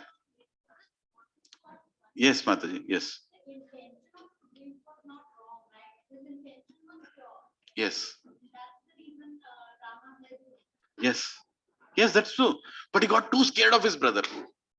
Bali was so angry on him that he could not even express his intention, and Bali also became very biased. That is the whole thing, right? In spite of proper observation. Yeah, correct. Whatever Sugriva did is right, Mataji. But problem is, he could not explain that to his brother. Because his brother was not in a situation to listen. That is a problem. But he did one mistake. Is that he could have somehow found a way to explain him. But he became very scared and he started staying at another place. See, when a fight happens between two people, if you simply go and stay in different houses, will the fight get resolved? No, right? Patti ko gussa hai. I'm going to my mother's place. Will it resolve anything? Nothing will get resolved, isn't it? It's not going to work like that. You have to sit down and discuss. Whatever problems happen, you should sit down and discuss. Then the issue will be resolved. But Sugri's mistake was he got too scared. He went and stayed in Pampa Sarovar. Right? He never resolved it. So the point here is whenever there is anything wrong, objectionable, if you see anything objectionable is happening, what are the three things we should do? Right? Number one, give the benefit of doubt and time. Little bit of benefit of doubt you should give to others. Is it true? Is it nice thing to do? Right? As soon as you saw something, somebody is doing wrong, you should not immediately jump on him and pound him and, like conclude on him and make him feel embarrassed about it. No. We should give it. Nanak, where are all the children standing? Can you all settle down? Yeah. You should give some benefit of doubt. Right? For example, I'll tell the story. Not the story, episode. We all see faults in others. We happily see faults in others. That's the first thing that we want to see. That's the nature of the mind. As soon as you see somebody, I am seeing his faults. So I was conducting this satsang in US. There was this satsang in my house. And one person, he was very sincere to come to the satsang. Every satsang he'll come and sit in the front. Like this girl. She'll come and sit in the front. Right? But the problem is, he was a chain smoker. I would never finish my lecture at least in 2 hours. That is my problem. But his problem is every half an hour he has to smoke. So what he would do, he would get up every half an hour, cross through everybody, go back and have a smoke and then come back. But come back and sit where? Again in the front. Right? So the order, the bad order, he used to carry throughout the entire room. And on top of that, he'll ask doubts also. Prabhuji, my doubt is... Immediately I'll get right. I don't know if you've had experience with smokers, they don't know how much order they carry. If they think that I'm okay, they'll just take that freshener, then they'll feel that I'm fine. But it's not, the whole body carries it. But then what should I do now? I was thinking, what should I do now? Should I tell him, Prabhu, this is satsang. If you're a smoker, you should not come here. Should I say like that? That is also not right. But there is a problem. I was a big fault finder in my own life. There is a festival that used to happen in Boston Harbor where we used to hire a ship every year. For one day we used to hire a ship. And in that ship we used to name that ship as Jaladuta. And then we used to keep the deity of Srila Prabhupada, our founder Acharya. We used to keep it there and we used to dance in that ship. That this Jaladuta, Prabhupada came in Jaladuta to Boston. This is the first place where Prabhupada landed. So we'll celebrate. So we all used to celebrate in that boat. And my initial days, I was sitting in that boat and I was like happy and jumping in the boat. And then I went and saw in a corner one American woman who was a devotee in the temple. She was smoking there in the bottom floor. We were on the top of the ship. This lady she was smoking in the bottom. Immediately, what did I feel? Aha, Sherlock Holmes. Right? I found out. See, I found out she's smoking. I'll go and tell whom? Temple president. So I went to the temple president. His name is Mahavishnu Prabhu. I went and told him, Prabhuji, I want to tell you something. Yes, tell me. What is it? Prabhuji, I'm feeling very embarrassed to tell Prabhuji. I'm creating a whole scene. Right? Because finding faults in others and telling it to 10 people gives so much happiness, isn't it? Happiness to the mind, right? Prabhuji, I can't even tell you, Prabhu, what happened. The Prabhuji like, Prabhu, you want to tell me, you tell me. We are all having a festival here. You want to share, you share. Prabhuji, how should I tell? Prabhuji, that Mataji, you know that Mataji who makes garlands, you know that Mataji that? Ah, yeah. Yes, Mataji, what happened? Prabhuji, how can I tell you, Prabhuji? You better, you want to tell, you tell. And then, Prabhuji, she was smoking, Prabhuji. He said simply, so what, Prabhu? What is your problem? Go do kirtan. What is your problem? And I was like, Hare, I found her smoking, that too in Jaladuta ship, when we are doing festival. And then he told, Prabhu, she has a problem with smoking. She is a chain smoker. But she is coming to the festival, right? She is trying to become a devotee. Are all of us pure here? Everybody is a pure person? Purest person? Anybody here? Lift your hand. In front of Lord Ram, I'm sure nobody will lift the hand. Because he is the most purest, isn't it? So, he simply told, go do your kirtan, Prabhu. It's none of your business. So then I understood that is the observation of a devotee. Devotee doesn't want to see faults. So when I saw this satsang devotee, he used to smoke every half an hour. I requested him during dinner time. I told during Prashadam time, Prabhuji, it's okay, you smoke. But why do you come and sit in the front? You can as well sit in the back, right? So that you can easily go out and smoke. Whenever you want, you smoke, but don't sit in the front. Then the devotee felt very embarrassed. He said, I know, Prabhuji, I know you know that I smoke, but what to do? I can't stop my smoking habit. At the same time, your lectures never end in half an hour. You keep going on for 2 hours. So what should I do? I said, that's okay, Prabhu. It's a win-win for both of us. I'll keep my lecture, you keep your smoking, whatever you want to do. So then, but a good person has Krishna sitting in his heart, Ram sitting in his heart. He came back to me after 1 month. He told, Prabhuji, I made a resolution. So what is the resolution? Prabhuji, on the satsang day, I will not smoke. I said, very nice. This is good. Now you can come and sit in the front also. Right? So he started coming and sit in the front. Then he told, Prabhuji, only 1 week in a month I'll smoke. This is also nice. Very good. And after 3 months, he came and told, Prabhuji, I'm not smoking now. Done. I closed the habit. Right? Haribol. Right? So simply by choosing not to see faults in others, we can create such nice relationships. Isn't it? Is it possible?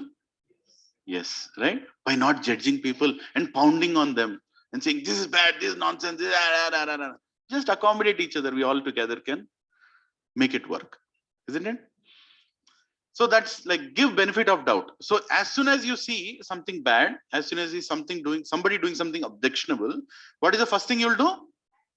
You'll give benefit of doubt. Will we all give now onwards some benefit of doubt? Yeah? Yes. Next, allow chance to defend. Allow the person to say something. You can't just go and give a lesson and lecture to everybody you find. Right? As soon as somebody does something, immediately, pura bol diya usko khatam. I'm feeling nice. I told everything. That's not the point. I'll tell an example for this also. In US, in a temple called New Vrindavan, we were having Prashadam. And there is an American boy who was coming in the line. He was coming in the line and they were serving paneer. Actually, South Indians, we don't eat that much paneer. Right? I never ate paneer before coming to ISKCON. And never ever ate paneer. But now, I think in my life I would have eaten at least 100 kgs by now. Pura, my whole body is paneer only now. Everywhere, paneer. By the way, there is no paneer curry today. I told no paneer. Right? Prashadam. But in US, they make this big chunks of paneer in the curry. Here in India, paneer butter masala means it will be like half a centimeter. Paneer, isn't it? You have to search for the paneer. Is it paneer butter masala or what is this? But in US, they buy like this much paneer and they cut it into 2 inches slots, right? Almost 1.5 inch, 2 inch, right? And they put in that sabzi and they make that paneer. So this American boy is a young boy, and he was coming in the line and he'll keep the plate, and then one brahmachari is serving prashadam again and again. Prabhuji, paneer do. The brahmachari is, kitna khayega tu? Tu pura paneer khayega, log kya khayenge? Everybody will eat sabzi if you eat the whole paneer. But this boy was again and again coming. He came once, the brahmachari gave. Again he came, again he gave. Again he came, he was like, wait a second. How many times you'll eat paneer? Right? You also should eat roti. You should also eat sabzi. Only paneer, not accepted. Then he said, Prabhuji, last time, give me some paneer. Then he gave 2-3 more paneer. Again he came. This time brahmachari, enough is enough. Immediately took him outside. He said, Prabhu, you take care of this. I need to talk to this person. He took that boy there and said, what is your problem? Already ate half kg paneer. There should be paneer for others also. How can it paneer like that? So he told like that. And this boy, this American boy, he told something. He said, "Sir, I'm trying to become a devotee. In my house, they serve beef. Beef is a very common item in my house. And they serve in chunks. Whole my life, for 24 years, I've been eating beef. And they serve in these big, big chunks. And the taste for that is not gone. What should I do? The taste for that is not gone. So whenever I come to the temple, when you give me that paneer, I feel like the taste is satisfied. I'm not able to get over. I need some help. And this paneer is like perfect substitute. And in my home, they don't know how to make paneer. And what you make sabzi is excellent. Right? So every week I come here, I've stopped eating beef, but once in a week I have to eat this much paneer. Then only I feel that, my craving is gone. As soon as I said that, the brahmachari literally started crying. Said, Prabhu, Hare Krishna, how much I misunderstood you. That boy is struggling to come out of the habit, right? And he's taken shelter of paneer, big paneer. And it is. So what do you all feel? We should give him paneer? Yes or no?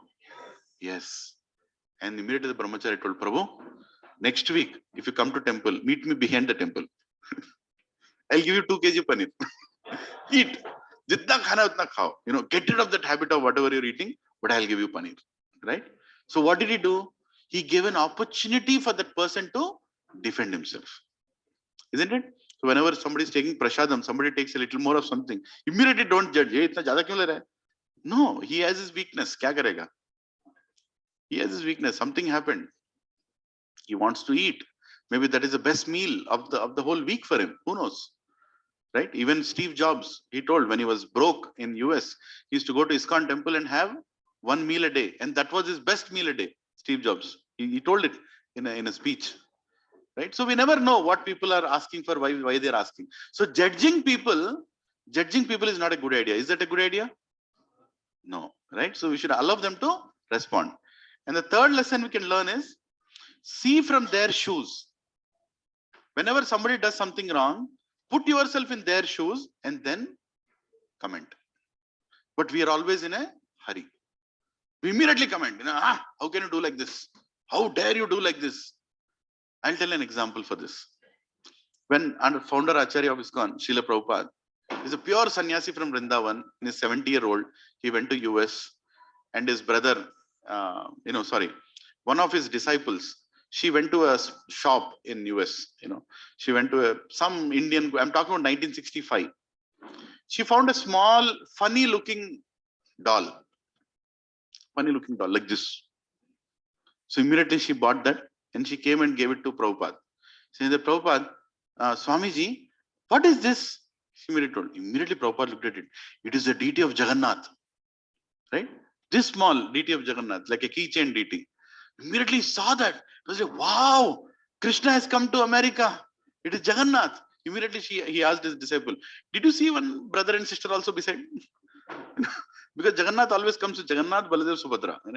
How many here have seen Jagannath, Baladev, Subhadra anytime? Yeah? Big eyes, Jagannath, Rath Yatra. Have you seen Rath Yatra?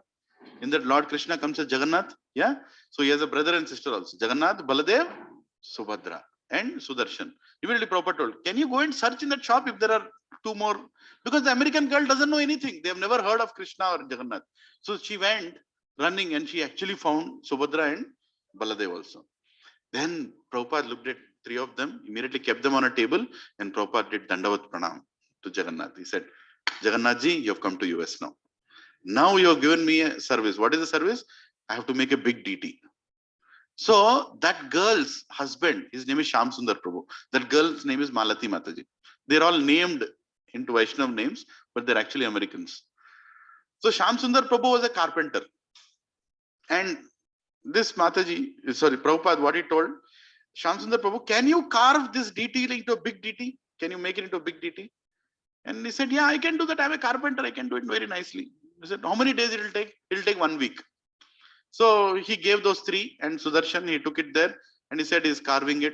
So Prabhupada asked in between, how is it going? Yeah, I'm done with one. Another one I've started. They don't even know that is Jagannath, Baladev, Subhadra. They don't have any understanding. So it was being carved. Then one day Prabhupada was very eager. He want to see what is happening. So he, without notice, without telling him, he went to that house where Shyam Sundar Prabhu was carving it. And when he went, what did Prabhupada see? Jagannath, Baladev is over, Baladev deity is over, and Jagannath is being carved, and he had a cigarette like this on his thing, and he was carving it like this. And the cigarette packet was on the head of Jagannath. Just imagine, can you imagine? Like Prabhupada, the sannyasi, founder Acharya of ISKCON Society, he's seeing Jagannath with a cigarette packet on his head, and he's carving there, Baladev, like what is this? He would have immediately shouted, isn't it? What nonsense is this, You're carving Krishna's deity. What are you doing? No, he didn't do that. What did he do? He simply understood that these American boys don't know all these things. They don't know all these things, but they have to be guided. So he went and told that Shyam Sundar Prabhu, that Prabhu, Krishna is here, you are here, hardly few feet away. Do you want to keep a cigarette packet in between you and Krishna? Why don't you throw that cigarette packet away and you'll become a pure devotee of Krishna, and Krishna will take you back home, back to Godhead. Can you do that for me? In a very smiling, grandfatherly way, he told. And immediately Shyam Sundar Prabhu looked at the cigarette, he threw it. Yes, Swamiji, I want to go back to Krishna. I don't want the cigarette. He just threw the cigarette away. And since then, he never touched the cigarette. It's almost 60 years now. Right? He's a very nice devotee, initiated devotee, and has done so much, right? So little bit of patience, little bit of understanding changed everything, isn't it? Yeah. Some of you can sit a little in the front, Prabhu. I think many more are coming. You can come in the front. Am I audible, and is this visible to everybody in the back? Yeah. Is it okay? Yes. So three things that we have to do, a lesson that we can learn from Bali and Sugriv is, when you see something objectionable happening, number one, what you should do? Give a benefit of doubt and time. Number two, allow chance to defend. Let the opposite person speak. Number three, put yourself in their shoes. Put yourself in their shoes, right?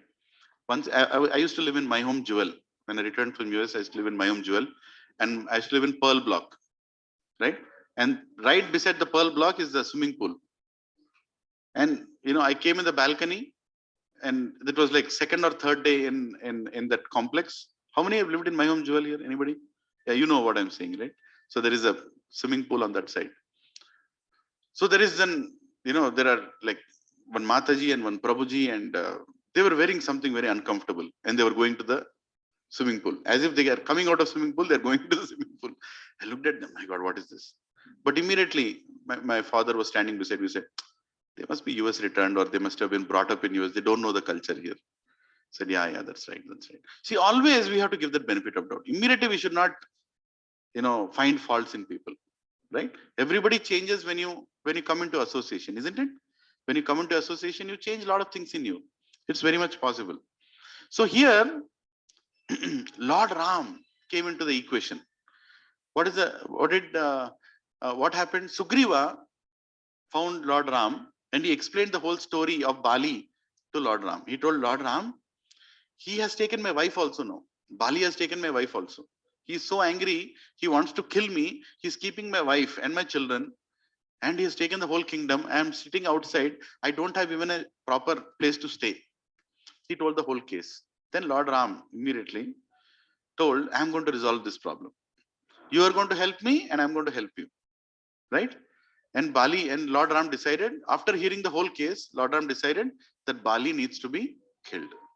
Because actually, the Shastra says, whatever our legal laws of this planet might say things, but the Shastra says that if somebody abducts your wife, or somebody puts fire in your house, or somebody takes away your wealth, right? There are certain reasons there you can actually kill that person. And you will not be punished there. You might be punished here. That's a different thing. But as per laws of karma, that person can be punished. I'm not saying you all should do that, but I'm just saying what the Shastra says, right? So immediately Lord Ram felt he has abducted the wife, so he deserves to be punished. Now, why did he shoot from the back? Many people have this question, that why did Lord Ram kill Bali from behind? How many have this question? Right? How many felt uncomfortable to hear that Bali is killed from the back? Or do you all? How many know the answer here? Why he was killed from the back? Yeah? Yes, Hari bol. Yeah. So I'll just try to repeat. Maybe your answer might match what I'm explaining here. Bali got very upset when he looked at Ram killing him from behind. And Bali was like, killing Bali is not an ordinary thing. How much time did Ravana take to die? How much time did Ravan take to kill Ravan? Ram took to kill Ravan? Good amount of days, right? It was not easy. And Bali is a person who put Ravan in his tail and he went around the planet 2 times. Can you imagine how great is Bali? People think that killing Bali was an ordinary incident. It was more tougher than killing Ravan, right? But Maryada Purushottam Ram was so strong in his, in his skill of, the Dhanush and Baan. Nobody can match him. Nobody can match him. And so many people are attracted to him. Just as soon as Lord Ram lifted the Dhanush, immediately, of course, Sita and Ram are always, consorts, Narayan and Lakshmi. As soon as Ram holded the Dhanush, immediately Sita was like, my husband has come. I'm going to marry her. Marry him, right? And when they were going in the forest, when they're going in Vanvas, Ram is to hold that Dhanush and go everywhere. And Sita is to look, like, my husband is carrying that Dhanush. Like that, holding it. He looks so macho. He looks so strong, looking that Dhanush, right? And once what happened? When Surpanaka her nose was removed and she went and complained to the brothers of Ravan. And 14,000 brothers of Ravan attacked Ram. 14,000 of them attacked. At once they attacked. And at that time, Ram was standing and all of them were coming to attack. And Sita looked at Ram and Sita told, yeah, do you sometimes use it also or just hold it like that? Is it just for show or? Ram was like, what do you mean? I know how to use it. And immediately Lakshman came and told, Bhaiya, you go and you take Bhavi, you take Sita Ma and stand there. I will take care of all of them. When I am there, you don't need to fight. And Ram told, you don't know the problem here. You don't understand what is going to happen. You go stand with my wife there in that corner. I'll have to. No, Bhaiya, when I am there, why should you fight? Ram told, this is a family issue. You stand with your Bhavi there, I have to do something. And when Ram holded the Dhanush, he was holding the Dhanush like this. And only one hand he was rotating like this, like this, I'm rotating. And as he was rotating, people are dying. And Rakshas are like, what is happening here? He's just rotating his hand with the Dhanush. And zup, zup, zup, zup, zup, the people are dying. They're like, what is going on here? And then one of the Rakshas said, where is his other hand? Where is Ram's other hand? It was going at a pace. Ram's hand was going at a pace, removing the arrow and hitting, that people couldn't see his other arm. Can you imagine? Right? It was like a rain of arrows. Nobody could be saved. And it was not like one arrow went here, one arrow went here, one arrow hit. Not a single arrow missed a Rakshasa. 14,000 Rakshasas, 14,000 arrows. And one arrow per person. Finish. That was Ram. Can you imagine how much people will be attracted to Lord Ram? Bolo Ramachandra Bhagwan ki. He was not an ordinary person. When this news went to Ravan, Ravan was like, when Surpanaka went and told Ravan that, I went to this person in the jungle, he cut off my nose, he cut off my ears. Ravan is like, when did you look better than this anyway? Go, take care of your business. She's like, huh? He's not even, feeling bad that I've been insulted like this.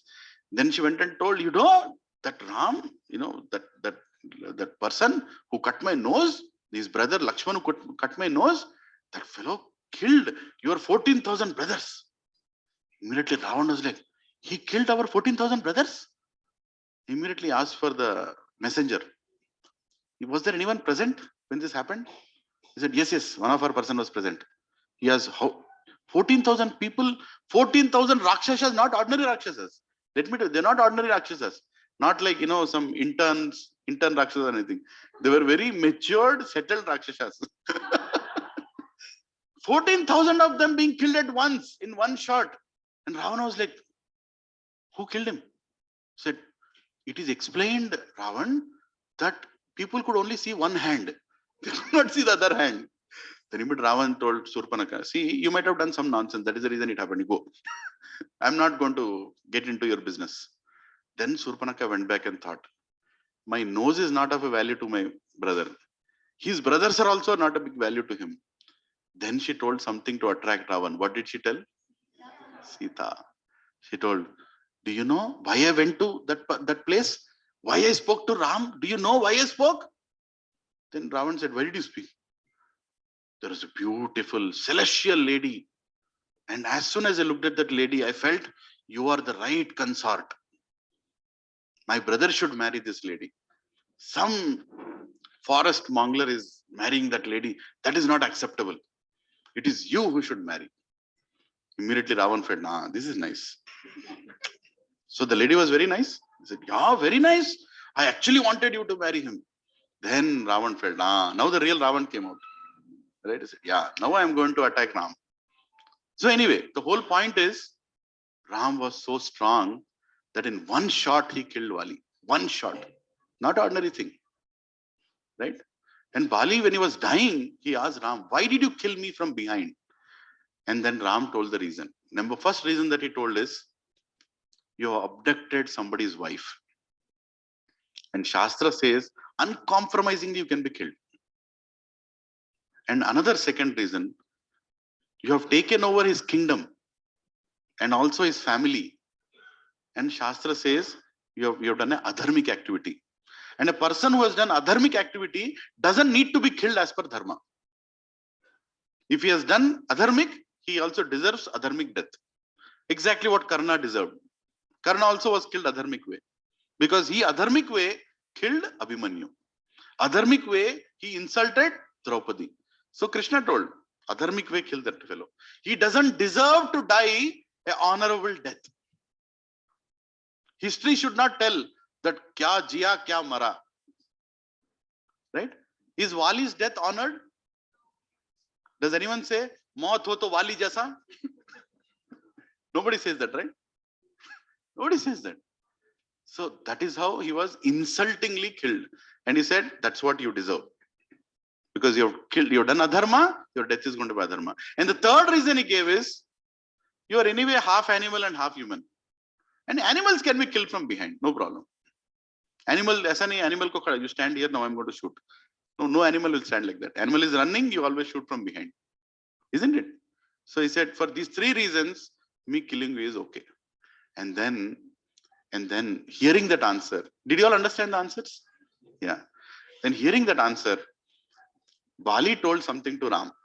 He told, Ram, I must have died in so many lives.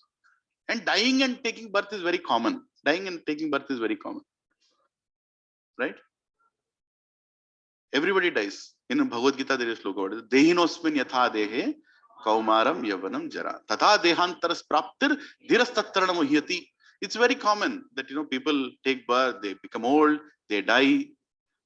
Right? So this is very common. There's nothing, and it's a body that lives. It's a body that lives.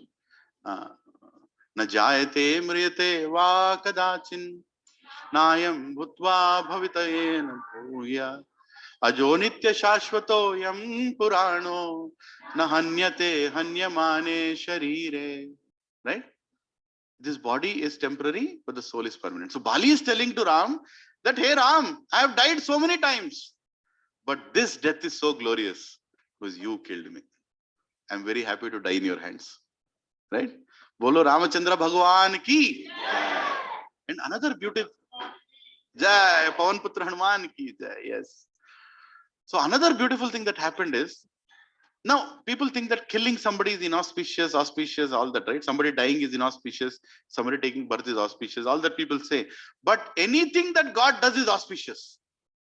Anything that Lord Ram does is auspicious. Janma karma chame divyam. Every activity is divyam. Everything is auspicious. So Ram killing Bali also was auspicious. How? As soon as Ram's barn, it touched Bali, immediately Bali's misconception about Sugriv went away. Immediately he understood, oh my God, I misunderstood my brother. The purity immediately attracted. Immediately his heart changed. And immediately looked at Sugriv and said, Sugriv, maybe I should have spoken to you. Maybe. I felt that, you would never do this to me, Sugriv. You are my younger brother. You would never do this to me. But I never gave you a chance to speak. And I tried to kill you. Right?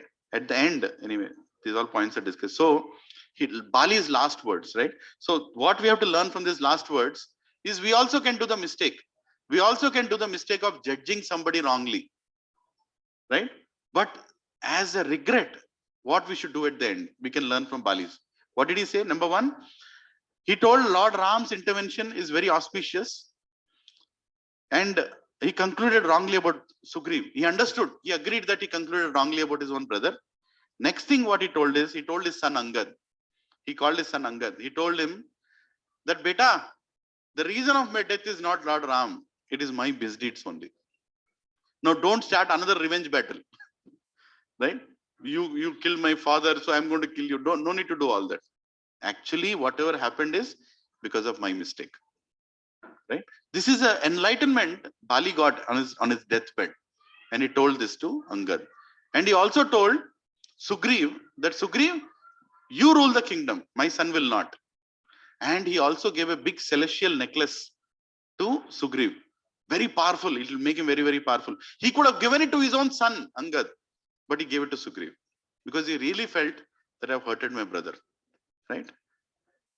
And finally, he told Lord Ram, Dear Ram, I have died unlimited times, but this time I'm fortunate to be killed by you in your arms. And I'm very satisfied and happy. I'm leaving this body. Right? So, in this story of Bali and Sugriv, we can learn a lot of life lessons for ourselves. How much we discussed about it, how much, even though we observe things properly, we think that we are observing things properly, still we can go to wrong conclusions. And as a result of that wrong conclusion, we might really hurt other people. Right? So is this something that you can carry to your homes today? Yeah? That we will not judge people abruptly. We will give them a benefit of doubt. We will try to discuss this, discuss things with them. Is that okay?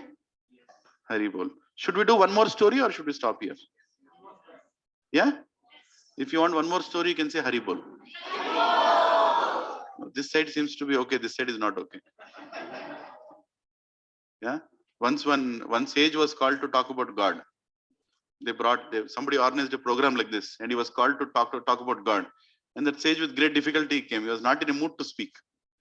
Then he came there and he looked at all the crowd. He said, how many people believe about God here? Everybody lifted their hand. We believe in God. He said, if you all believe, what is there for me to speak? He left.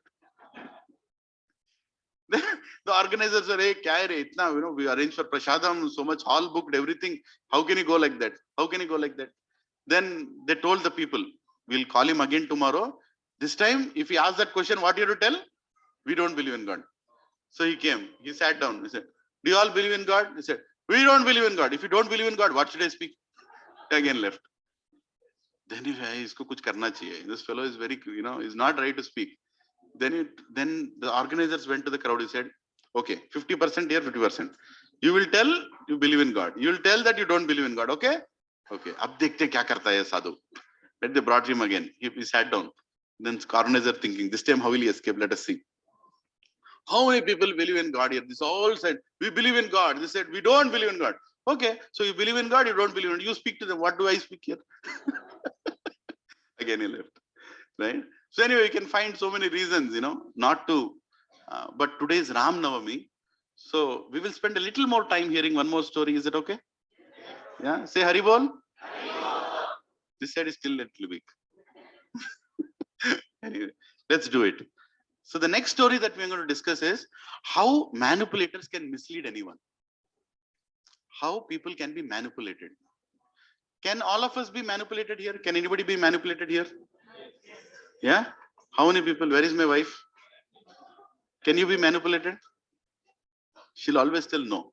I'm perfect. Anyway, whenever that question is asked by a husband, the answer is always no.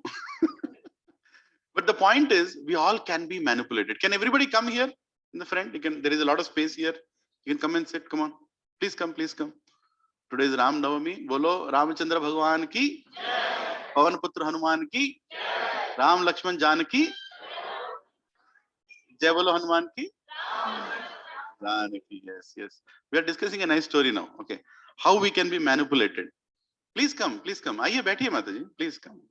Just feel free. Yeah. So there was this very nice, auspicious event and a family and a favorable situation. What is that? I don't know if you can see this picture here, but Dasharath and his 3 wives and 4 sons, right? All of them were very happy. Very happy family. Very, very happy family. Right? How many wives did Dasharath have? 3 wives. No, you're wrong. It was 1,000,003. He had many, many wives before. How many know the story of Parashurama? Parashurama got angry and he said, I'm going to kill certain number of generations of Kshatriyas, one after the other. And every time, and he told, I'm going to kill any king. If I see a king, if I see a Kshatriya, I'll kill him. But only in some conditions, I'll not kill him. If he's doing his puja or if he's getting married, in those circumstances, I'll not kill him. So every time Parshuram came to Ayodhya, Dasharath was marrying somebody. I have to be alive. This person is not going to spare me. So he has a lot of wives. Dasharath has many, many wives. And he had a lot of sons also. But he did not find the perfect son who can deliver his ancestors. That's the duty of a king, that he gets a son who will deliver his ancestors.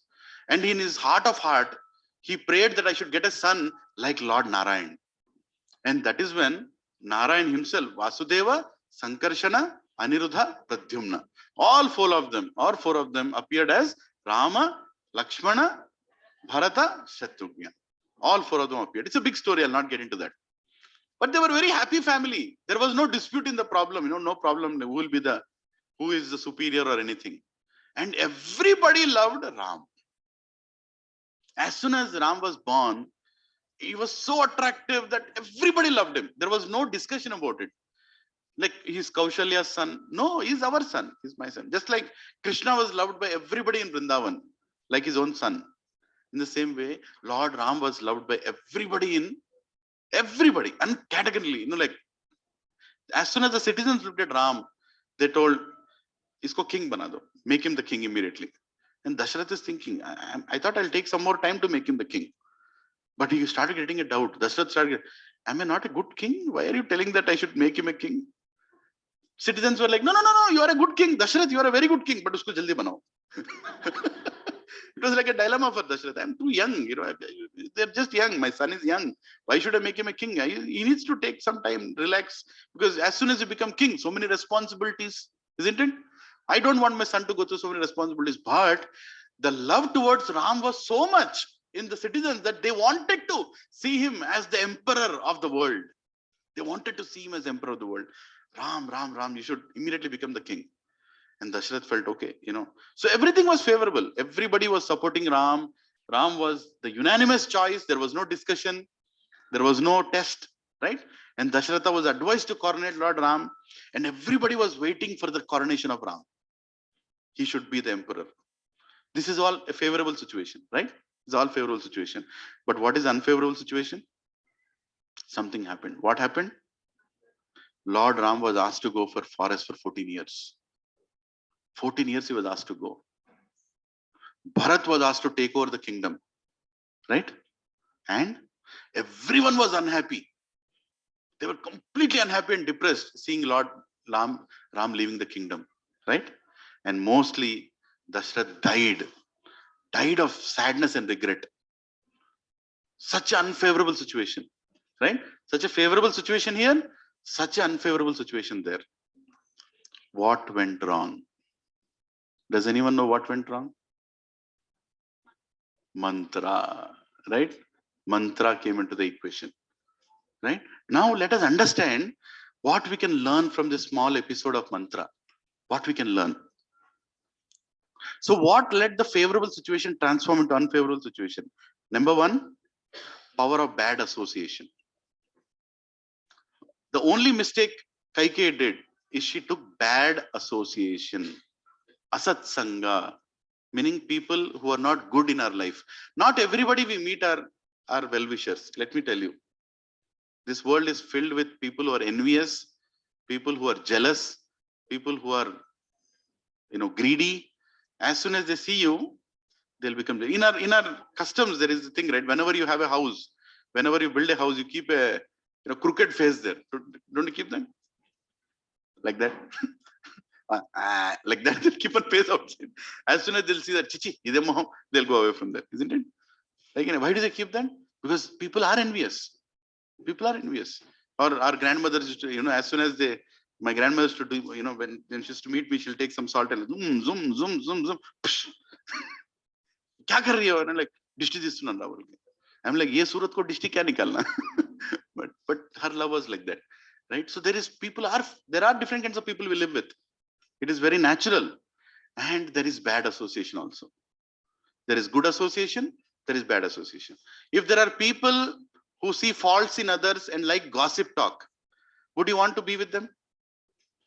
Unfortunately, a lot of people want to be with them. But is that good for anyone? It's not good for anyone. That's not something that we should learn out of it, isn't it?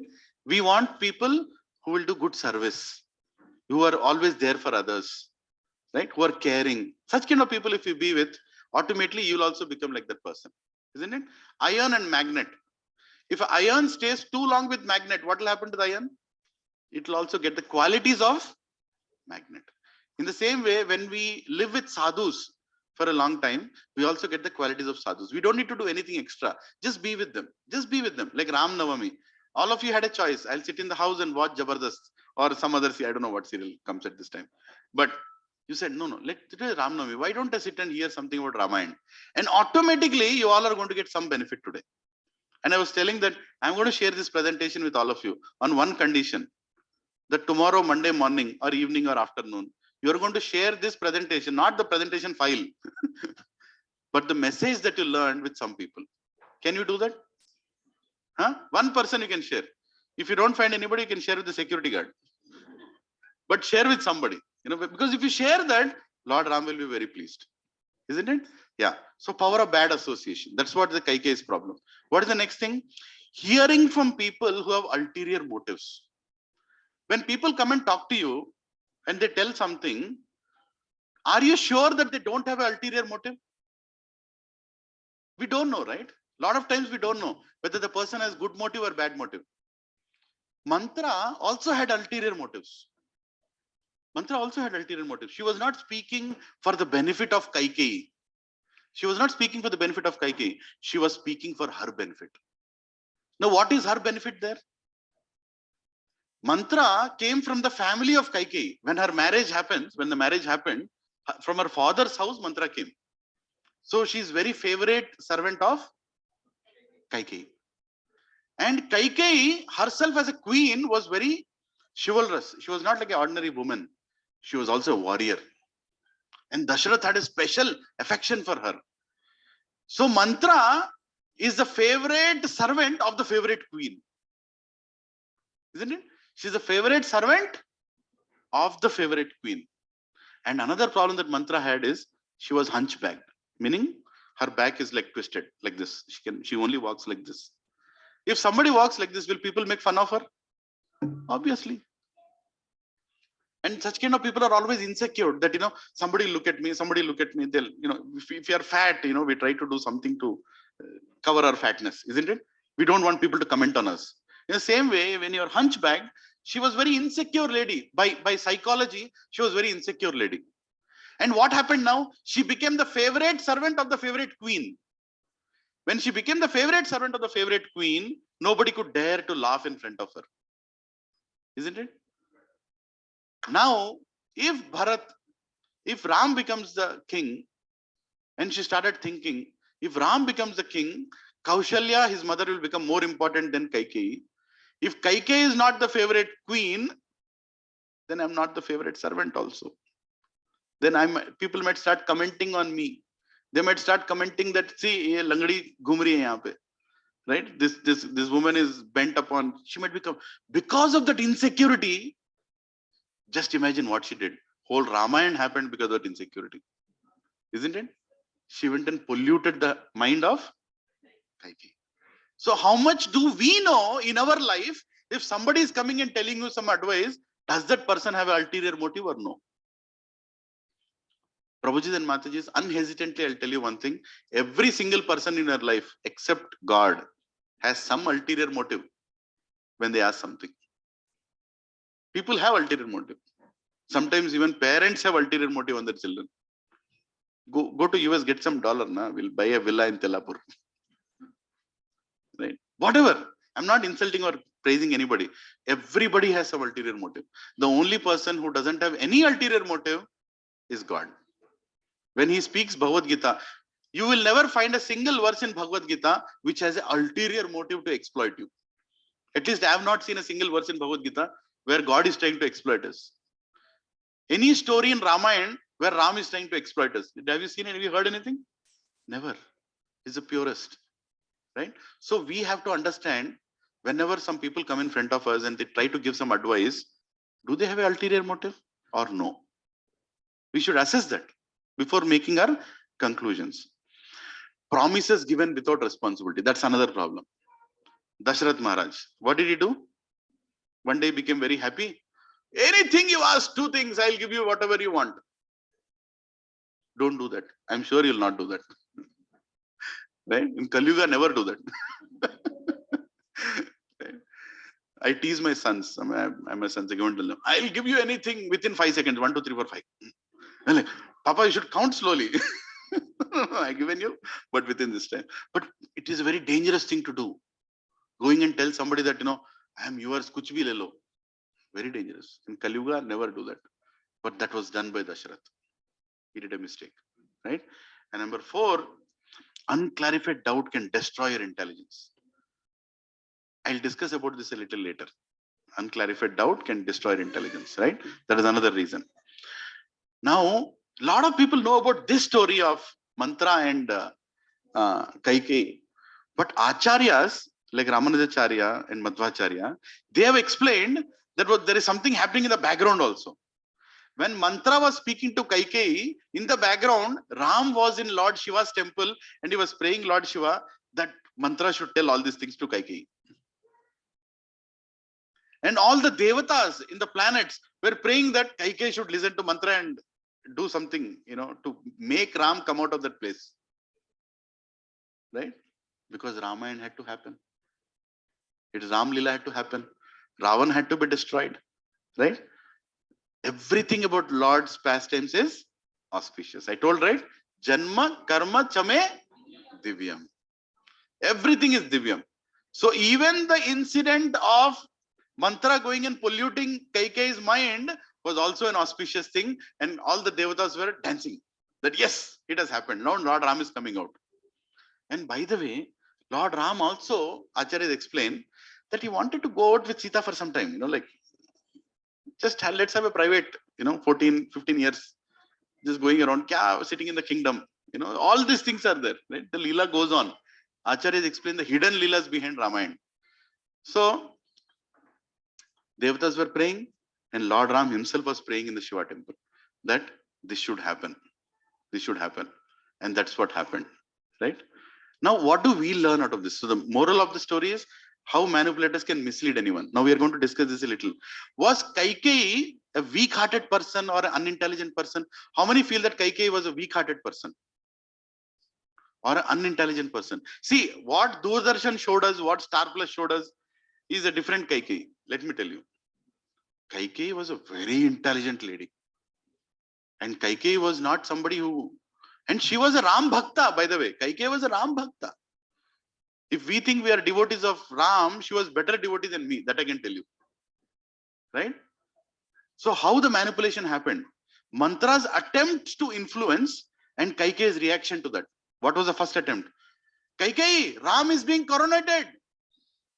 What was Kaikeyi's reaction? Very nice. Such a great news. Bolo Ramachandra Bhagwan ki jai. She was very happy. This she should not tell. This I am telling.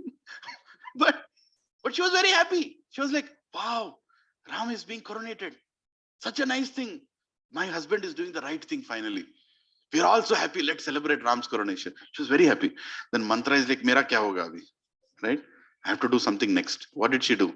She went and told, you are a fool. How can you celebrate Ram being the king? How can you celebrate Ram being the king? For this, what was the reaction? She told, who else is more qualified? You are unnecessarily making a big deal of everything. Right? Kaikeyi was very, immediately she told, who else can be better than Ram? We all know that Ram is the emperor. What is the big, you old lady, there is some problem with you, sit down. Right? Then Mantra was thinking, what else should I tell to manipulate? I have to do this now. She told, Kaikeyi, after Ram's son will become the king. Your son Bharat will never become the king. Don't you understand this? Your son, once Ram becomes the king, his son will become the king, his grandson will become the king. Your child will never become an emperor. What was Kaikeyi's reaction? Huh? That is natural. What is wrong with it? He said, yeah, my Bharat is a servant of Ram. He will remain a servant of Ram. And king's son becomes king. What is the problem? It's natural. Why are you making a big deal out of it? Then Mantra is thinking, aur kya karu? What should I do more? Then she told, Ram can send Bharat and you to forest. You can be disowned. Once he becomes king, he can do anything. He can send you to forest. It is possible. And what was Kaikeyi's reaction? Anybody? Ram will never do that. Why? Because Ram and Bharat love each other. Bharat is what? Vasudeva, Sankarshana, Pradyumna, Aniruddha. Aniruddha, Pradyumna. Pradyumna is Bharat. Chakra is Bharat. How can he be against his brother? There is no question. They love each other. Hey, Mantra, you are unnecessarily making a big deal of everything. They both love each other. Bharat cannot live without. Can Sudarshan Chakra live without Vishnu? Huh? No, it cannot. You are unnecessarily making a big deal out of it. Then immediately Mantra is thinking, what else can I do to attack? What else can I do to attack? Now she's doing the next one. Kaushalya will become more important. Don't you see that? As soon as Ram will become the king, till now you are the favorite queen of Dashrath. Kaushalya will become the favorite queen of Dashrath. Now this is woman Astra. What was Kaikeyi's reaction for this? What was Kaikeyi's reaction for this? She told, Kaushalya loves Bharat more than me.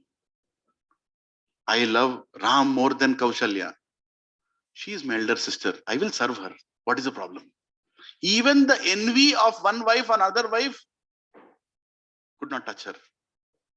That was Kaikeyi. People see Kaikeyi as a villain, but she was not a villain. She was a very staunch devotee and a very devoted to her husband. But Mantra was not going to give up. Now she played her final card.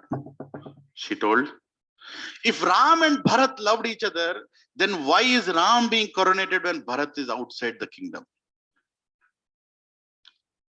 Bharat and Shatrugna went to Russia. That was the, what do you call that? That was a place where his in-laws used to stay, Russia. Now it is called Russia, that place. That is where they went.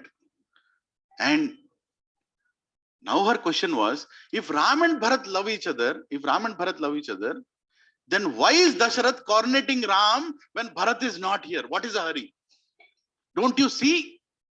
And now the problem is, she didn't know an answer. So she was blindly in love with Ram, but she never thought about this. She had no answer. And that no answer creates what? When you don't have an answer, what does it create? Doubt. Doubt. And when the doubt comes in your mind, everything becomes inauspicious. How many agree with this? You start seeing everything as a conspiracy. Everything as a conspiracy. Because doubt is like that. It's a negative emotion. Whenever you get a doubt, what you should do? Clarify. Right? You got a doubt, immediately baat karo. Why are you doing like this? Why is this like this? Why is that like that? Let us sit down and discuss. Instead of finding faults at each other, just go and discuss. It will get clarified. But the doubt was not clarified. She got a doubt. We all think that we are intelligent, but there will come a point where you don't have an answer in life. We have to learn this from Ramayana. Are we more intelligent than Kaikeyi? Maybe we think we are. But everybody has a boiling point. You all will be tested in life. Everybody will be tested in life.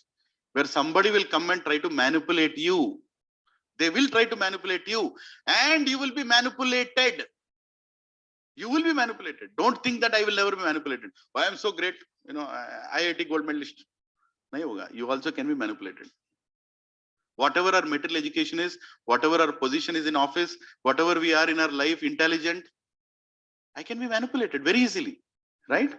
That we should learn. Second, everyone can be manipulated when one is alone and one is depending on one's own strength. When you're alone, never be alone. That's why right from our parents and ancestors, that never stay alone. They all stayed as one community. Satsang. Have you heard the word satsang? Yes. Sat means what? Eternal. Eternal. Sang means community. A community which discusses eternal topics. What are we discussing here in this conference room? This big hall right now? Are we discussing what is the best Amazon deal? No. Are we discussing what will happen to real estate industry? No. Are we discussing why everybody is not wearing mask? No. What are we discussing here? We are discussing Ram Katha. When we discuss Ram Katha, Lord Ram will come and help us. When we don't discuss Ram Katha, Ravan will come and help us. Simple. It should become practice in our life that once in a week we should sit down and as a family we should hear or discuss Ram Katha or Krishna Katha. And because that is not happening, today people are so much suffering because there is nobody to guide them. किसका सुनेंगे? पिताजी का सुनेंगे? नहीं सुनेंगे. बच्चे का सुनेंगे? नहीं सुनेंगे. बीवी का सुनेंगे? नहीं सुनेंगे. किसका सुनेंगे? नेबर का सुनेंगे? नहीं सुनेंगे. बॉस का सुनेंगे? नहीं सुनेंगे. किसका सुनेंगे? Whom will you hear from? My mind. Whatever my mind says is right. How dangerous it is, isn't it? If people are just listening to their mind, not taking shelter of anybody, and they're alone, they are very, very vulnerable for making the wrong choices and destroying their life. How many agree with this? Yes, we need satsang. We need a place where we all can get good habits. For example, is smoking a good habit? People like it. I'm not saying people don't like it, but is it a good habit? No. If you live in a satsang, if you are surrounded by 10 families and their children and everybody together, every week you're discussing Krishna Katha or Ram Katha, and your son goes to a college and one of the college person says, hey, let's smoke, live life king size, king size cigarette. Immediately, what will that boy think? No, I'll not smoke. Why? Because my family is not one family. We are 10 families. If I smoke, what will my father think? What will my neighbor think? What will my neighbor's son think? What will my other friends think? No, I will not smoke.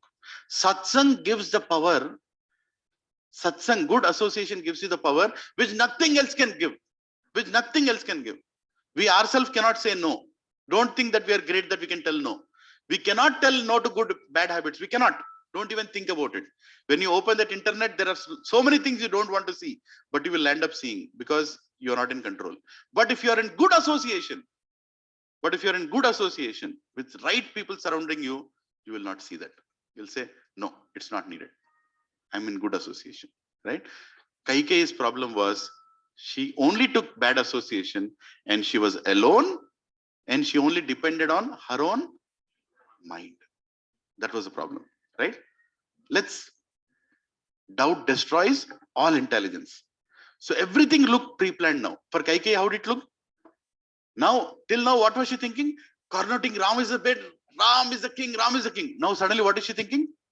So my husband sent Bharat to that place so that he can coronate Ram, and this whole thing is a conspiracy. What else? Lord Ram looked like a threat for Bharat instead of a shelter. Till now, Bharat and Ram are inseparable. Now what is she thinking? Ram is a threat. In fact, when Kaikeyi told,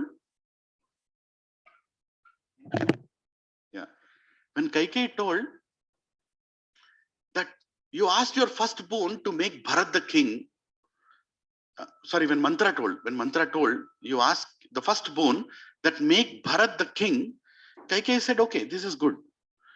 But when Mantra told the second one, she told, you tell Ram to go to forest for 14 years. Then Kaikeyi said, but why is that needed? My son is becoming the king. Why is that needed? Right? Then Mantra told, see, the mother's heart is still there. She's still thinking, why should my Ram go to forest? My son Bharat should become the king. That's okay. Then she said, do you think Bharat will sit on the throne if Ram is there? No. And do you think politically everybody loves, all the citizens love Ram?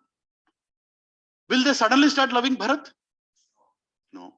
At least 14 years, Bharat party should be in the ruling party. Ram party should be outside. 14 years it will take to make that political turn. So Ram should be outside. Just imagine a woman who used to love Ram, who used to think that Ram is a shelter for Bharat, started thinking Ram is a threat for Bharat. See what bad association can do. The same thing that you are thinking good turns out to be bad just because of doubt. That one word called doubt. And Mantra started looking very intelligent. So that's what happens, right? When you take shelter of bad people, suddenly the bad people will look like Lord Ram. And the real Lord Ram will look like Ravan. Right? Because already your mind is manipulated. Already your mind is. Are you all with me? Yeah, you can ask me in between if you have any question. Yeah. Okay. Next. Kaushalya was, what was her nature? She was gentle. She was loving. She was caring. Because of that one doubt, what she became? Harsh, foolish, and cruel. Uncompromisingly cruel. Cruel how? How she became cruel? I mean, when Kaushalya took the decision, sorry, when Kaikeyi took the decision that Ram should be sent to the forest, what do you think citizens felt? They felt horrible. How can you send Ram out of the house? How can you send our Ram? How can you send him to forest? The entire kingdom became against Kaushalya. The entire kingdom became against Kaushalya. Again, sorry, my mind is not working. Against Kaikeyi, the entire kingdom became against Kaikeyi, and still Kaikeyi was okay with it. Is it possible? Okay, you're not getting the feeling that I'm getting. Let me ask a question. Mataji, Mataji in pink dress here. Yeah. Which flat do you live in, Mataji? 1703. Which block?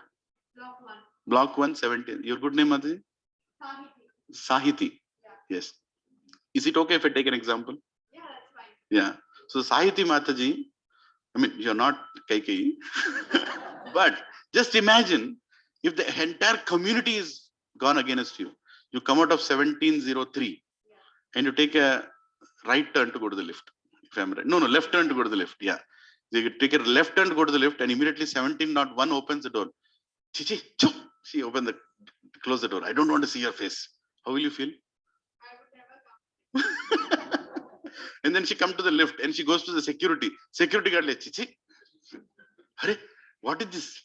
Then you go to the supermarket, Vijeta person. Chichi. Then you go to the security gate, security fellow. How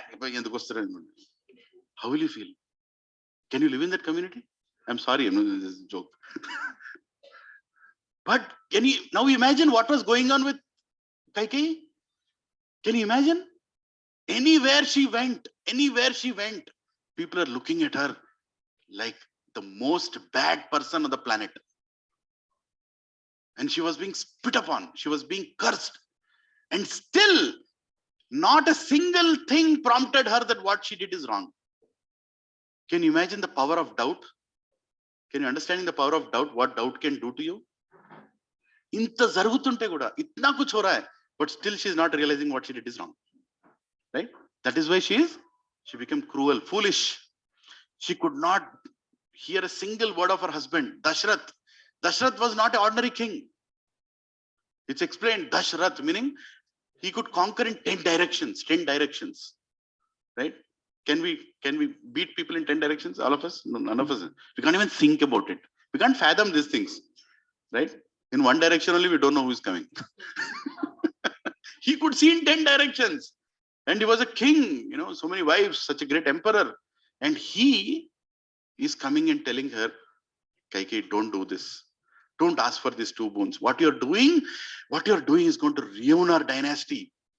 Don't do this one. She didn't hear any advice. She didn't hear any advice. Next, Dasharath fell at her feet. Now, in the age of Kali Yuga, 2022, April 10th, if a husband falls on the wife's feet, wife might say, okay, chalta hai. But in Treta Yuga, when Dasharath was falling on her wife's feet, that was not an ordinary thing. That was an extraordinary situation where no wife would allow her husband to do that. And she was okay with it also. She's like, okay, you're still falling at my feet, but still I will not change my decision. Ram has to go to 14 years. In fact, Dasharath told after the first boon, he was already very hurt when Bharat was supposed to be the king. He told, it's okay you took the first boon. Second one, don't do. Me and my son Ram will stay in some corner of the kingdom. We will not trouble you. Don't send Ram to king. Don't send Ram to forest. I can't take this. I can't live with that fact. Don't do that. And don't make me do it. Right? She was rejected as a wife by the husband. Right? She was rejected as a wife by her husband. And that also did not affect her. Just imagine. I mean, in today's time, divorces are very common. Unfortunately, even in India, what to speak, right? But this was actually one of the first divorces that happened in Vedic society, where Dasharath told Kaikeyi after giving those 2 boons, you are not my wife anymore. I'm rejecting you. You're not my wife anymore. And there was no position of not being a wife in those days. So it was a very uncomfortable situation for, I don't know if you're able to understand what I'm trying to tell, but it was a very different situation that, your husband has rejected you, and even that did not change her heart. She was so stubborn with that doubt, right? Even the death of her husband did not make her see the truth. Now, death is very painful. This all of us know. Death is going to be painful. We're not going to discuss too much about it. But can you think of somebody dying, crying? Somebody is crying and crying and crying and crying, and he dies. Just with his sorrow, just with his pain in the heart, he dies. How painful that death is. That death is more painful than any disease, right? Somebody dying of cancer, somebody dying of diabetes, whatever it is. But is it more painful than somebody crying and dying? Like literally falling on the floor, crying, and one day dying. It's a very painful thing, right? Isn't it? Even that did not change the heart of Kaikeyi. Can you imagine what the doubt did? What mantra did? She is not able to see truth at all. She's not able to see truth at all. And Lord Rama himself came and spoke to her. Now this is the peak, where Maryada Purushottam Ram, who respects everybody, comes to Kaikeyi.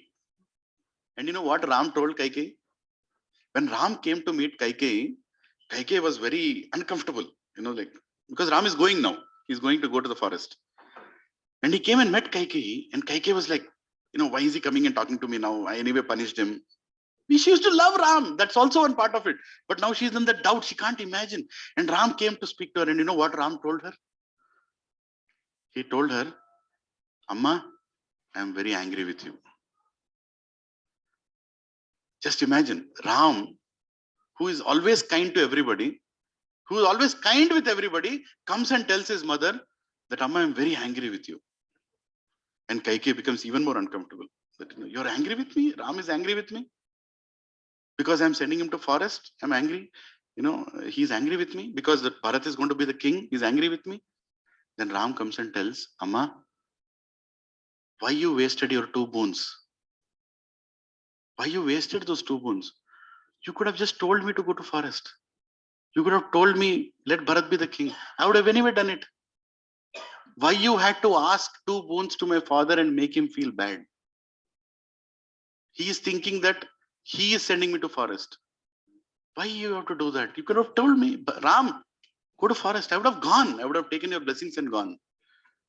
Can you imagine the heart of Ram? Just think about it. What kind of Maryada Purushottam Ram Bhagavan ki? Who can be more merciful than him? Prabhuji and Mati, who can be more merciful than him? He's being punished to go to the forest. Do you all understand what is it being in the forest? When you go out of this clubhouse, do you see the bushes there? Today night, go and sleep there. Today night, instead of going to your flat, go and sleep in that bushes. You will know what is it to be in forest for one night. You don't need to go to some Kishkinda forest now. It's telling you, it's horrible. You can't imagine. We can't imagine. And what kind of kingdom Ram was living in? If we talk about 5-star hotel, Krishna Oberoi, that is nothing in front of what comforts Ram had. Devatas used to come and visit and give gifts to Ram. Devatas, Indra, Chandra, Varuna used to come. That kind of power Lord Ram had, that kind of lifestyle Lord Ram had, and he was going into the forest, and he had not a single tinge of anger towards Kaikeyi. He went and told Kaikeyi, Amma, you could have just told me to go, I would have gone. Why did you waste your bones? I'm very angry that you did not love me. If you would have loved me, you would have told Ram, go, I would have gone. Because you don't love me, you told my father to tell me. And hearing that, Dashrath was devastated. Dashrath was there. And he was like, Ram, I can't take this anymore. Your kindness is killing me. Your nature is killing me. You are not even shouting at this wicked lady. You're not even showing any anger towards the wicked lady. Ram, what are you made of? What is your body made of? And Kaikeyi is not affected at all. Can you imagine what a doubt can do to a woman or a man? One doubt that, this is not good for me. And she went to that extent.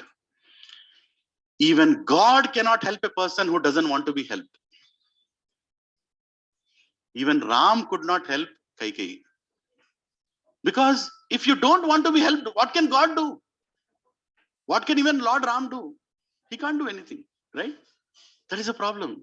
Prabhujis and Matajis, we should teach our children to become devotees of Ram. If we really want them to be happy in life, they should become devotees of God. They should have some time in their day, 24 hours, to worship God.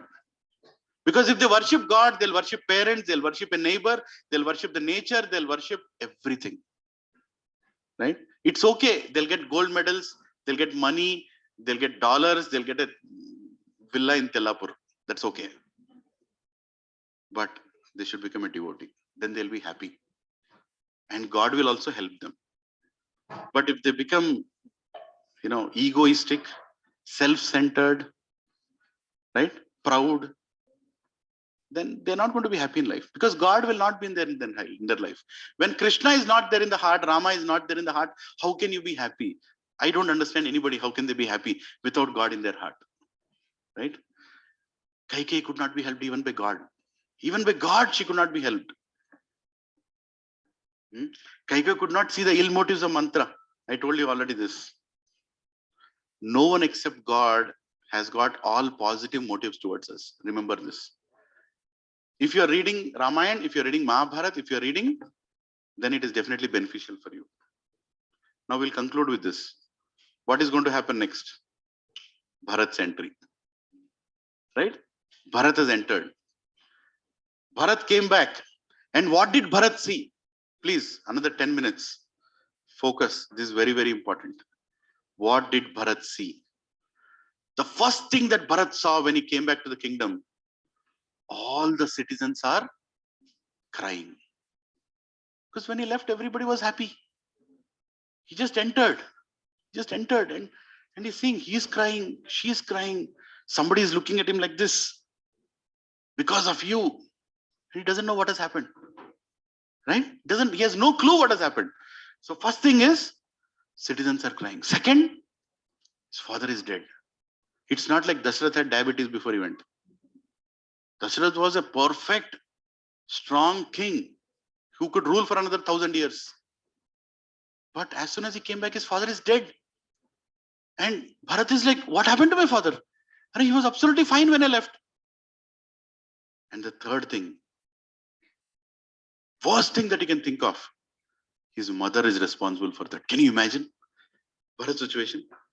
Like already bad thing happened. And now he understood that his mother's boons, that his mother's two advisors, two demands made this all happen. How could he tolerate that? I mean, his mother, he's so respectful towards his mother also. He can't imagine. How could he? Right?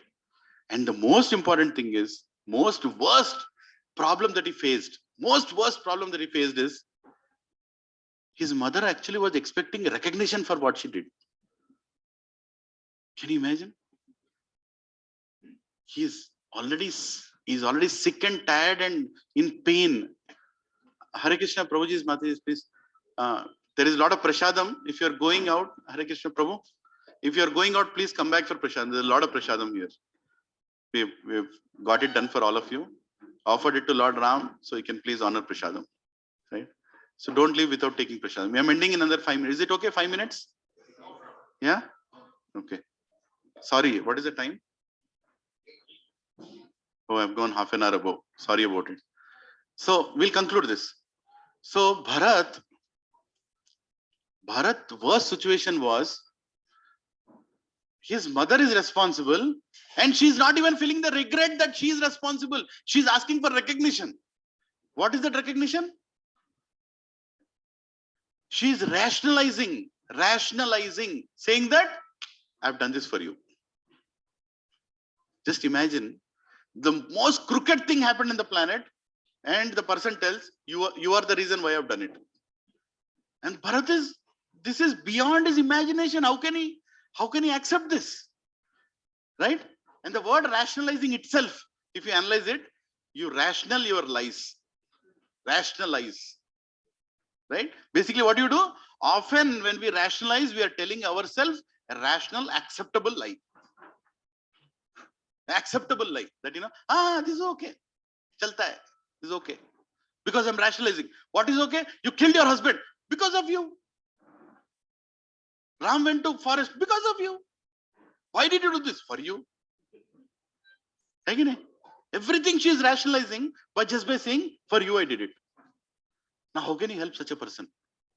Right? Bharat was so upset that finally he told one statement. He told, you are the goddess of destruction who have incarnated in my family to destroy my family. You are like the Chandi. You are like the Chandi in my family who appeared in my family to destroy my family. Mother, what did you do? And this one statement splitted apart her heart. And then she could see what she has done. This one statement where her own son rejected her, saying that you're not my mother anymore. Stop this nonsense. What did you do? You killed my father. You killed my happiness. And you're expecting me to be the king. And you sent my shadow has gone to the forest. I can't live without my shadow. Ram is my life. And I can't live without my brother Ram. And you're telling me that I should be happy here? You are the goddess of destruction. I don't need you, mother. Right? And as soon as this happened, Kaikeyi understood her mistakes. And Prabhuji's and Mataji's manipulation can happen to us also. And you all should know what is a mistake that Kaikeyi did. So we don't do that mistake. Do you want to know? All of you? What? Okay, let me ask. What are the mistakes that Kaikeyi did? One at a time. Lift your hand. Yes, Mataji. Wrong association. Anybody? Yes, Mataji. She did not? She did not clarify a doubt. Yes, very important point. She did not clarify a doubt. I mean, like she had Sumantra, who is a great knowledgeable minister, and Vashishta, who was a family priest available, she could have gone and spoken to him. Isn't it? When Mantra told those advisors, she could have gone and spoken to them. That can you tell me whether what I'm doing is right or wrong? She could have asked, right? She can ask, right? But did she do that? She didn't do it. She just took her decision unanimously. She just didn't consult anybody, right? She allowed herself to hear from a wicked person with ulterior motives. She allowed. See, when you allow yourself to go to bad places, do the bad thing, then you become a bad person, then you get bad habits, then you get a disease. Who is to blame?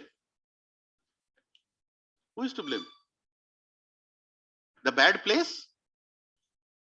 The bad people? Who is to blame? We only. We can't blame others. My son is not listening to me. Who is to blame? You. Because he's listening to somebody whom he should not listen. That is the problem. right? My daughter is not listening to me. Who is to blame? You. Because you have allowed her to listen to somebody from whom she should not listen. As simple as that. Prabhuji and Mataji's, ours is a Vedic society where parents take responsibility of their children until they die. It's not American society where after 14 years you say, go and work in McDonald's and figure out your life. No. Right? We feel responsible for our children through what we live. That is our culture, Baba. We can't, that's in our heart. We can't give up our children. Right? But we should keep them in good association. Isn't it? Now, please repeat after me. We often talk about people, but not with people.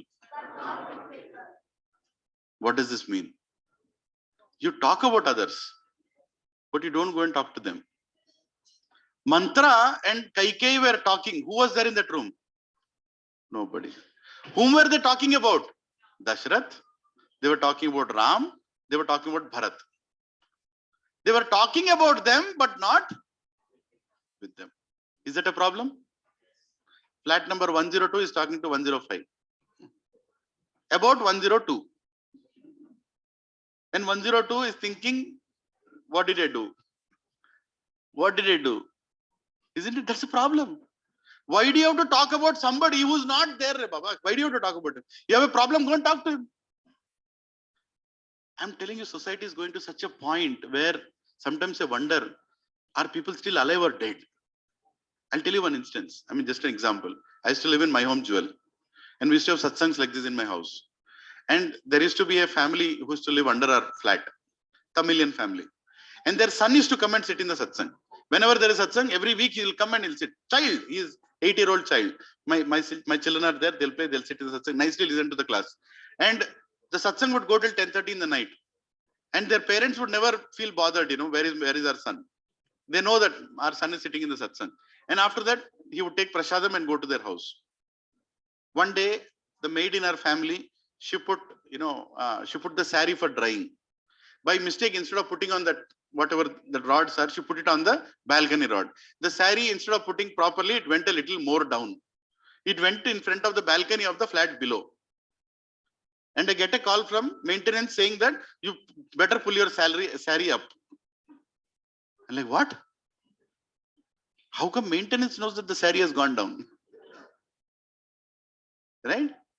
And then I'm wondering, this family, which I thought is so close, their son is eating in our house, having satsangs, did they not have the courtesy to just, Prabhuji, can you pull the salary up? Sorry, I'll pull it. Or just call and say, it's covering our balcony, just pull. But people are becoming so untalkative. For everything, they want to pick up the phone and call.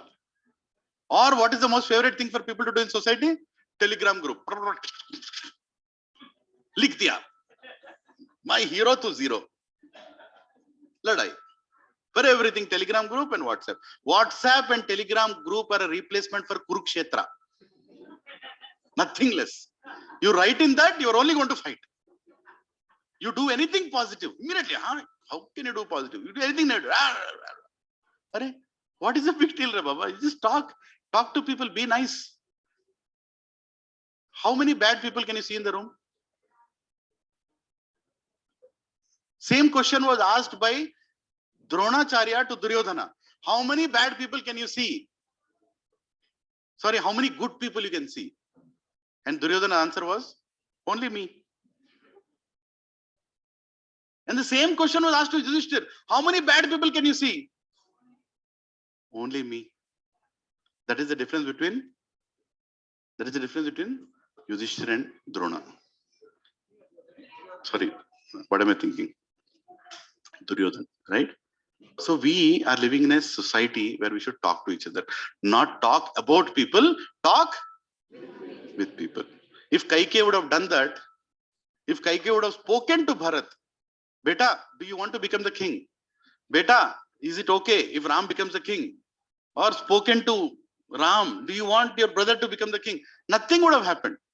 But she didn't speak to anybody. So in our life, this is a conclusion, President Matthews. Ramayana, is it a story that happened millions of years ago? Or is it happening even now? It is happening even now. Kaikeyi represents all of us. Kaikeyi represents Me. What do Ayodhya represents? Our heart. Ayodhya is our heart. The place Ayodhya is our heart, right?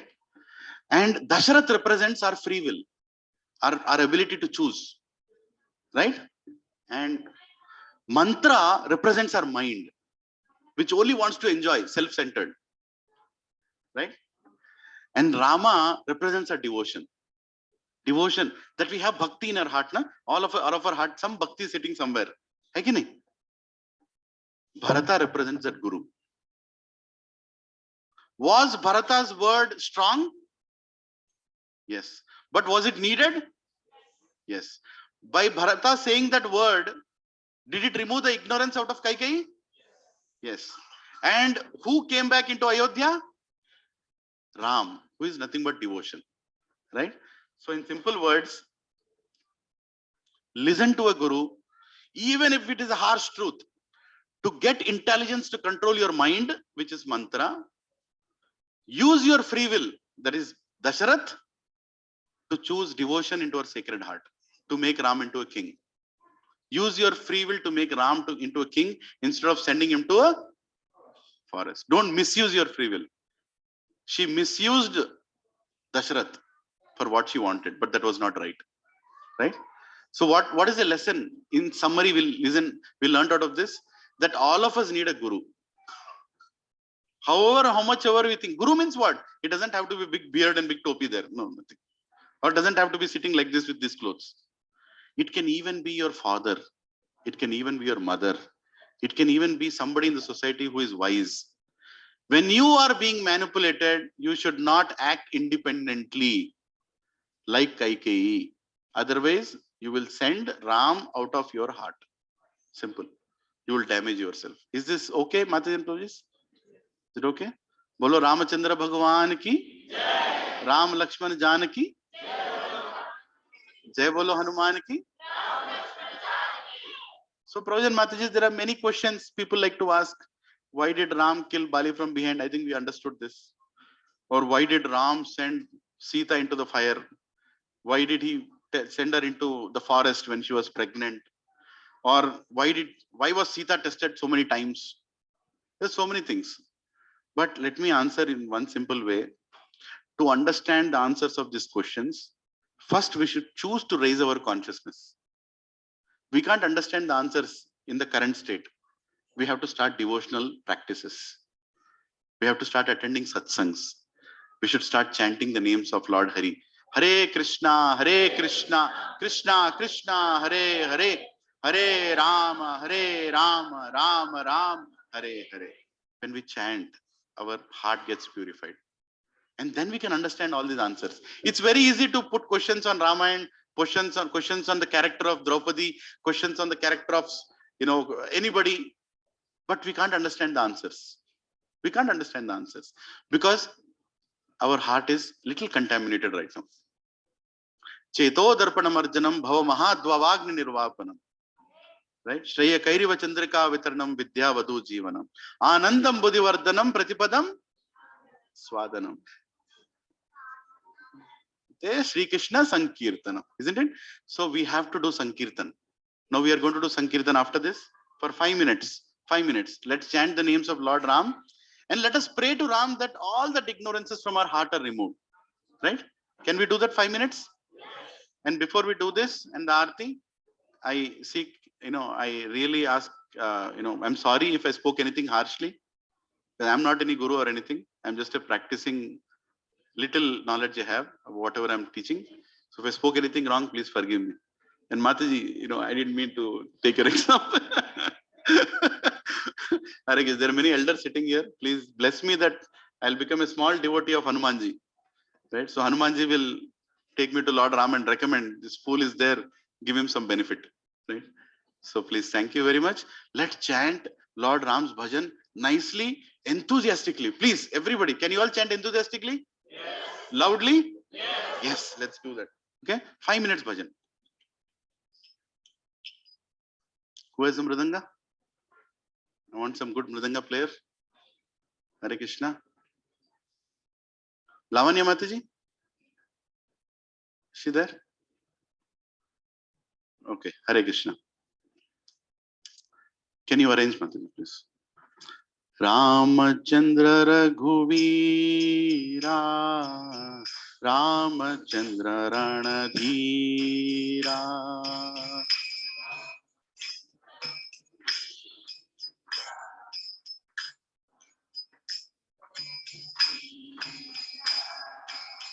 Ramachandra Raghuveera, Ramachandra Ranadhira.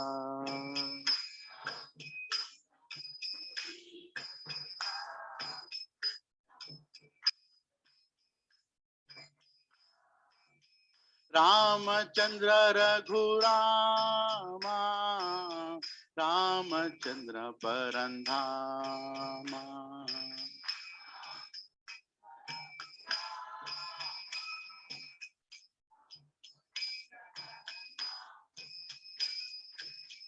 Ramachandra Raghurama, Ramachandra Parandhama.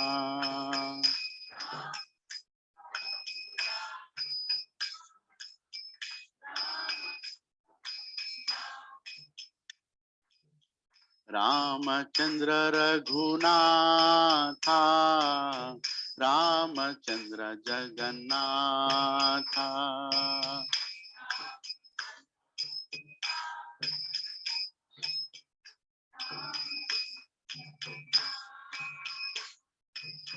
Ramachandra Raghunatha, Ramachandra Jagannatha.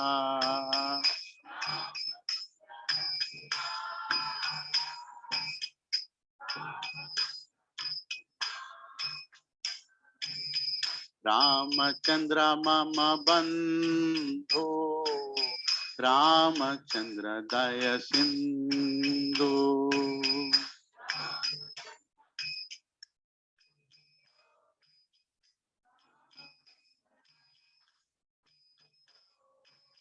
Ramachandra Mama Bandhu, Ramachandra Daya Sindhu.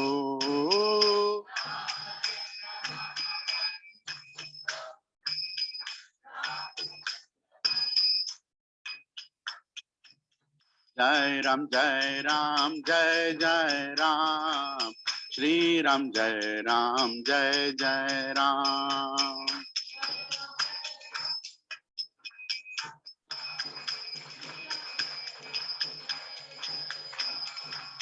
Jai Ram, Jai Ram, Jai Jai Ram, Shri Ram, Jai Ram, Jai Jai Ram.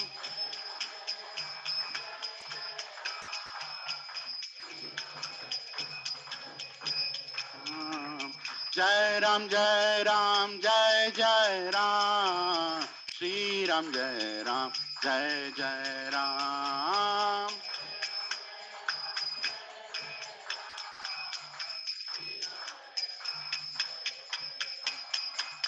Ramachandra Raghuveera, Ramachandra Ranadhira.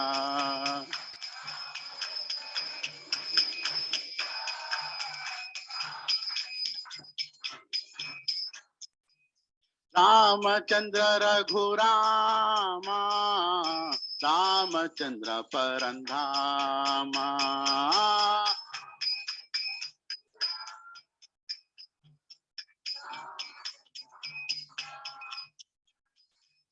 Ramachandra Raghunatha, Ramachandra Jagannatha.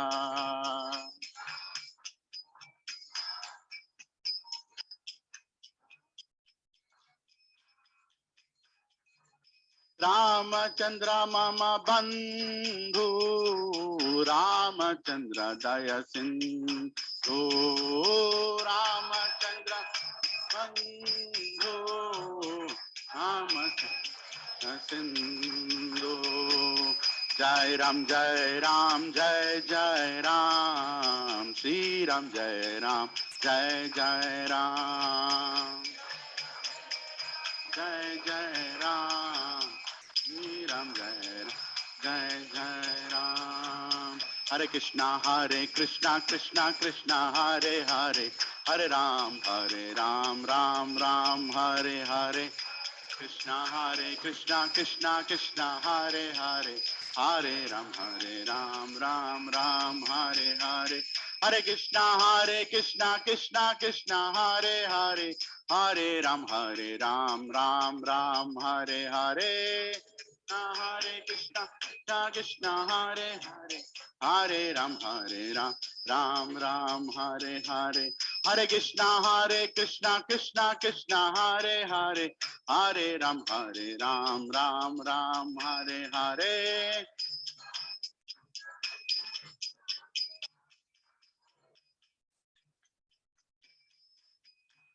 Ramchandra रघुवीरा, Ramchandra रणधीरा, Ram रघुवीरा, Ramchandra रणधीरा।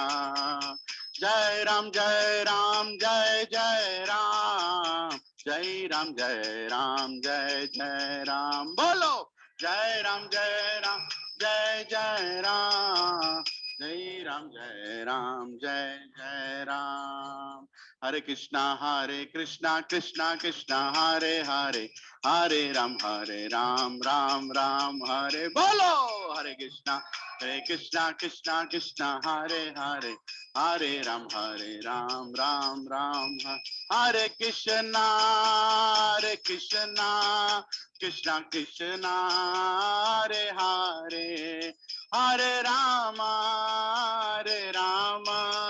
Ram Ram Hare Hare. बोलो कृष्णा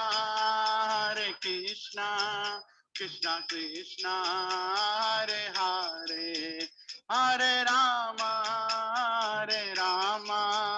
राम राम हरे हरे। हरे कृष्णा कृष्णा हरे हरे, हरे राम राम राम हरे हरे। बोलो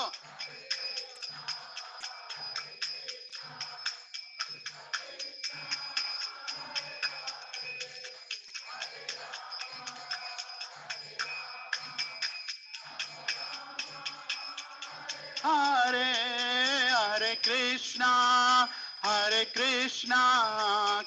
कृष्णा हरे हरे, हरे राम राम राम हरे हरे। हरे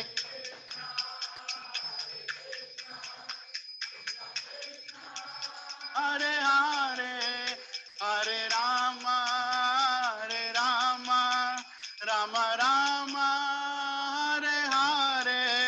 हरे कृष्णा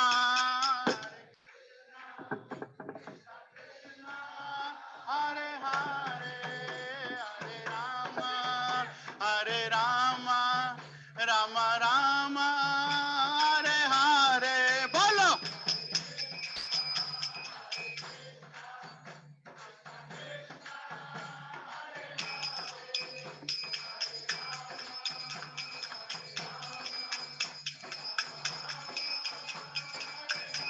हरे कृष्णा कृष्णा हरे हरे, हरे राम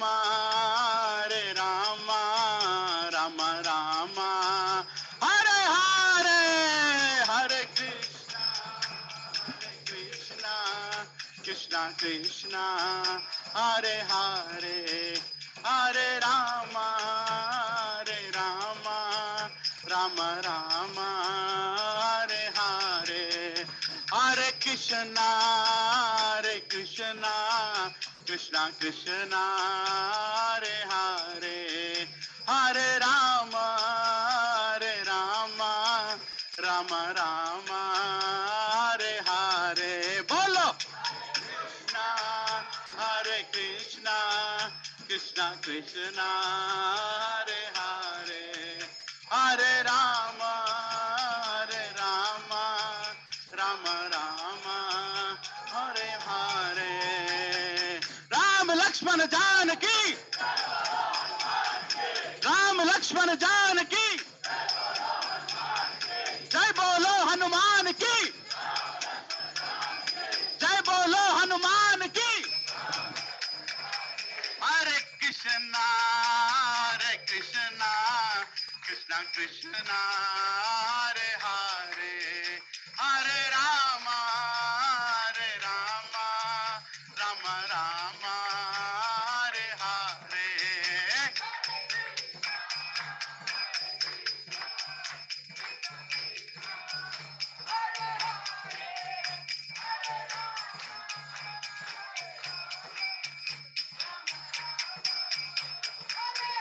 जय जय प्रभुपाद प्रभुपाद प्रभुपाद, जय जय प्रभुपाद।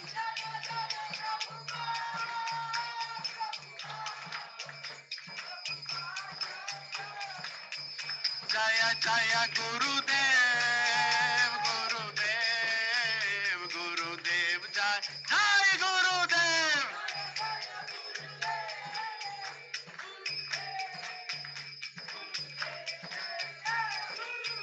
नित्य गौरा हरि बोल हरि बोल हरि बोल, नित्य गौर हरि बोल।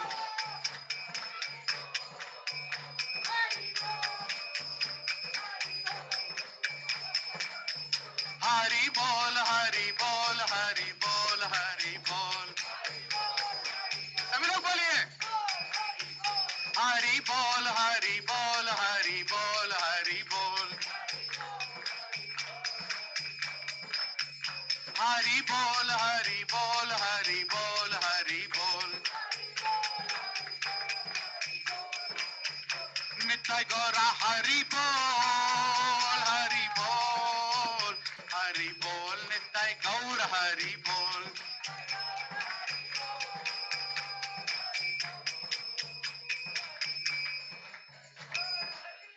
बोलो श्री रामचंद्र भगवान की, श्री राम नवमी महामहोत्सव की, ऑल असेंबल्ड डिवोटीज की, निताई गौर प्रेमानंदे।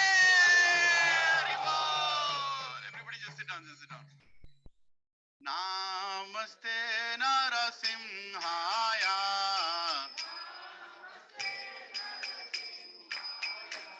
प्रहलाद लाद दायिने,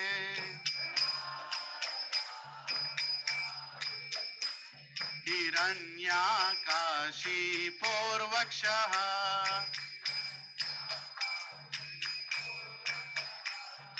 शीलतङ्कानकालाय,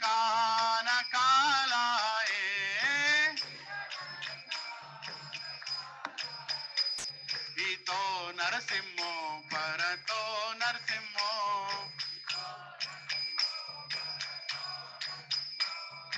यतो यतो यामि ततो नरसिंहो,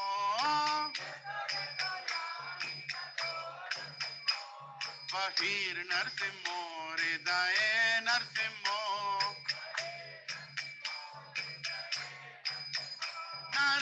नरसिंहमधिं शरणं प्रपद्ये।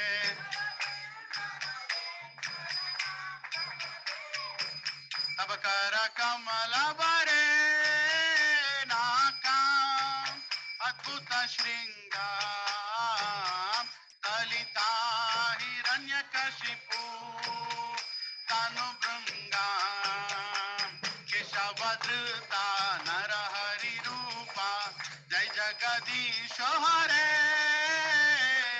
जय जगदीश हरे, जय जगदीश हरे।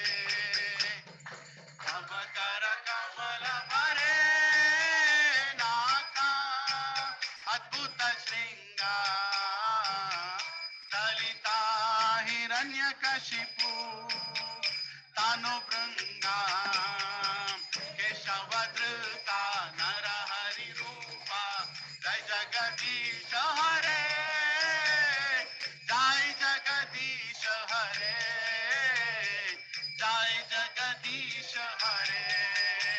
जय नरसिंहदेव नरसिंहदेव नरसिंहदेव, जय नरसिंहदेव,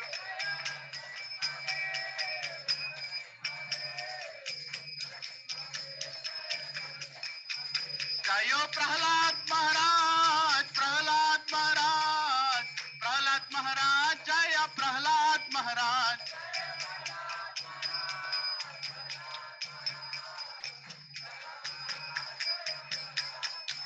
जय जय प्रभुपाद, प्रभुपाद, प्रभुपाद, जय जय प्रभुपाद।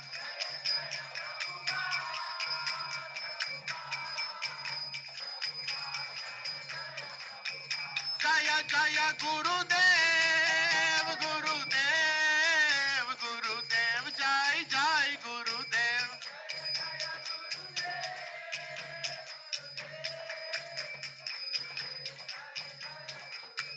नित्य गौर हरि बोल, हरि बोल, हरि बोल, नित्य गौर हरि बोल।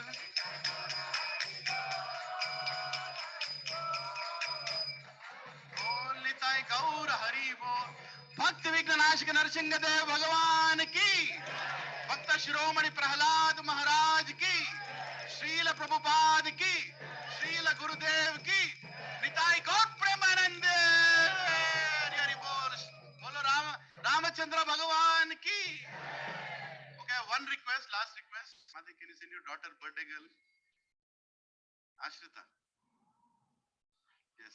So today is the birthday of our dear, devotee's daughter Ashrita.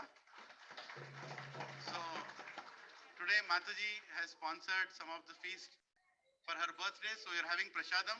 It is sponsored by Arvind Prabhu and Padmamati and family. Hari Bol, Hari Bol.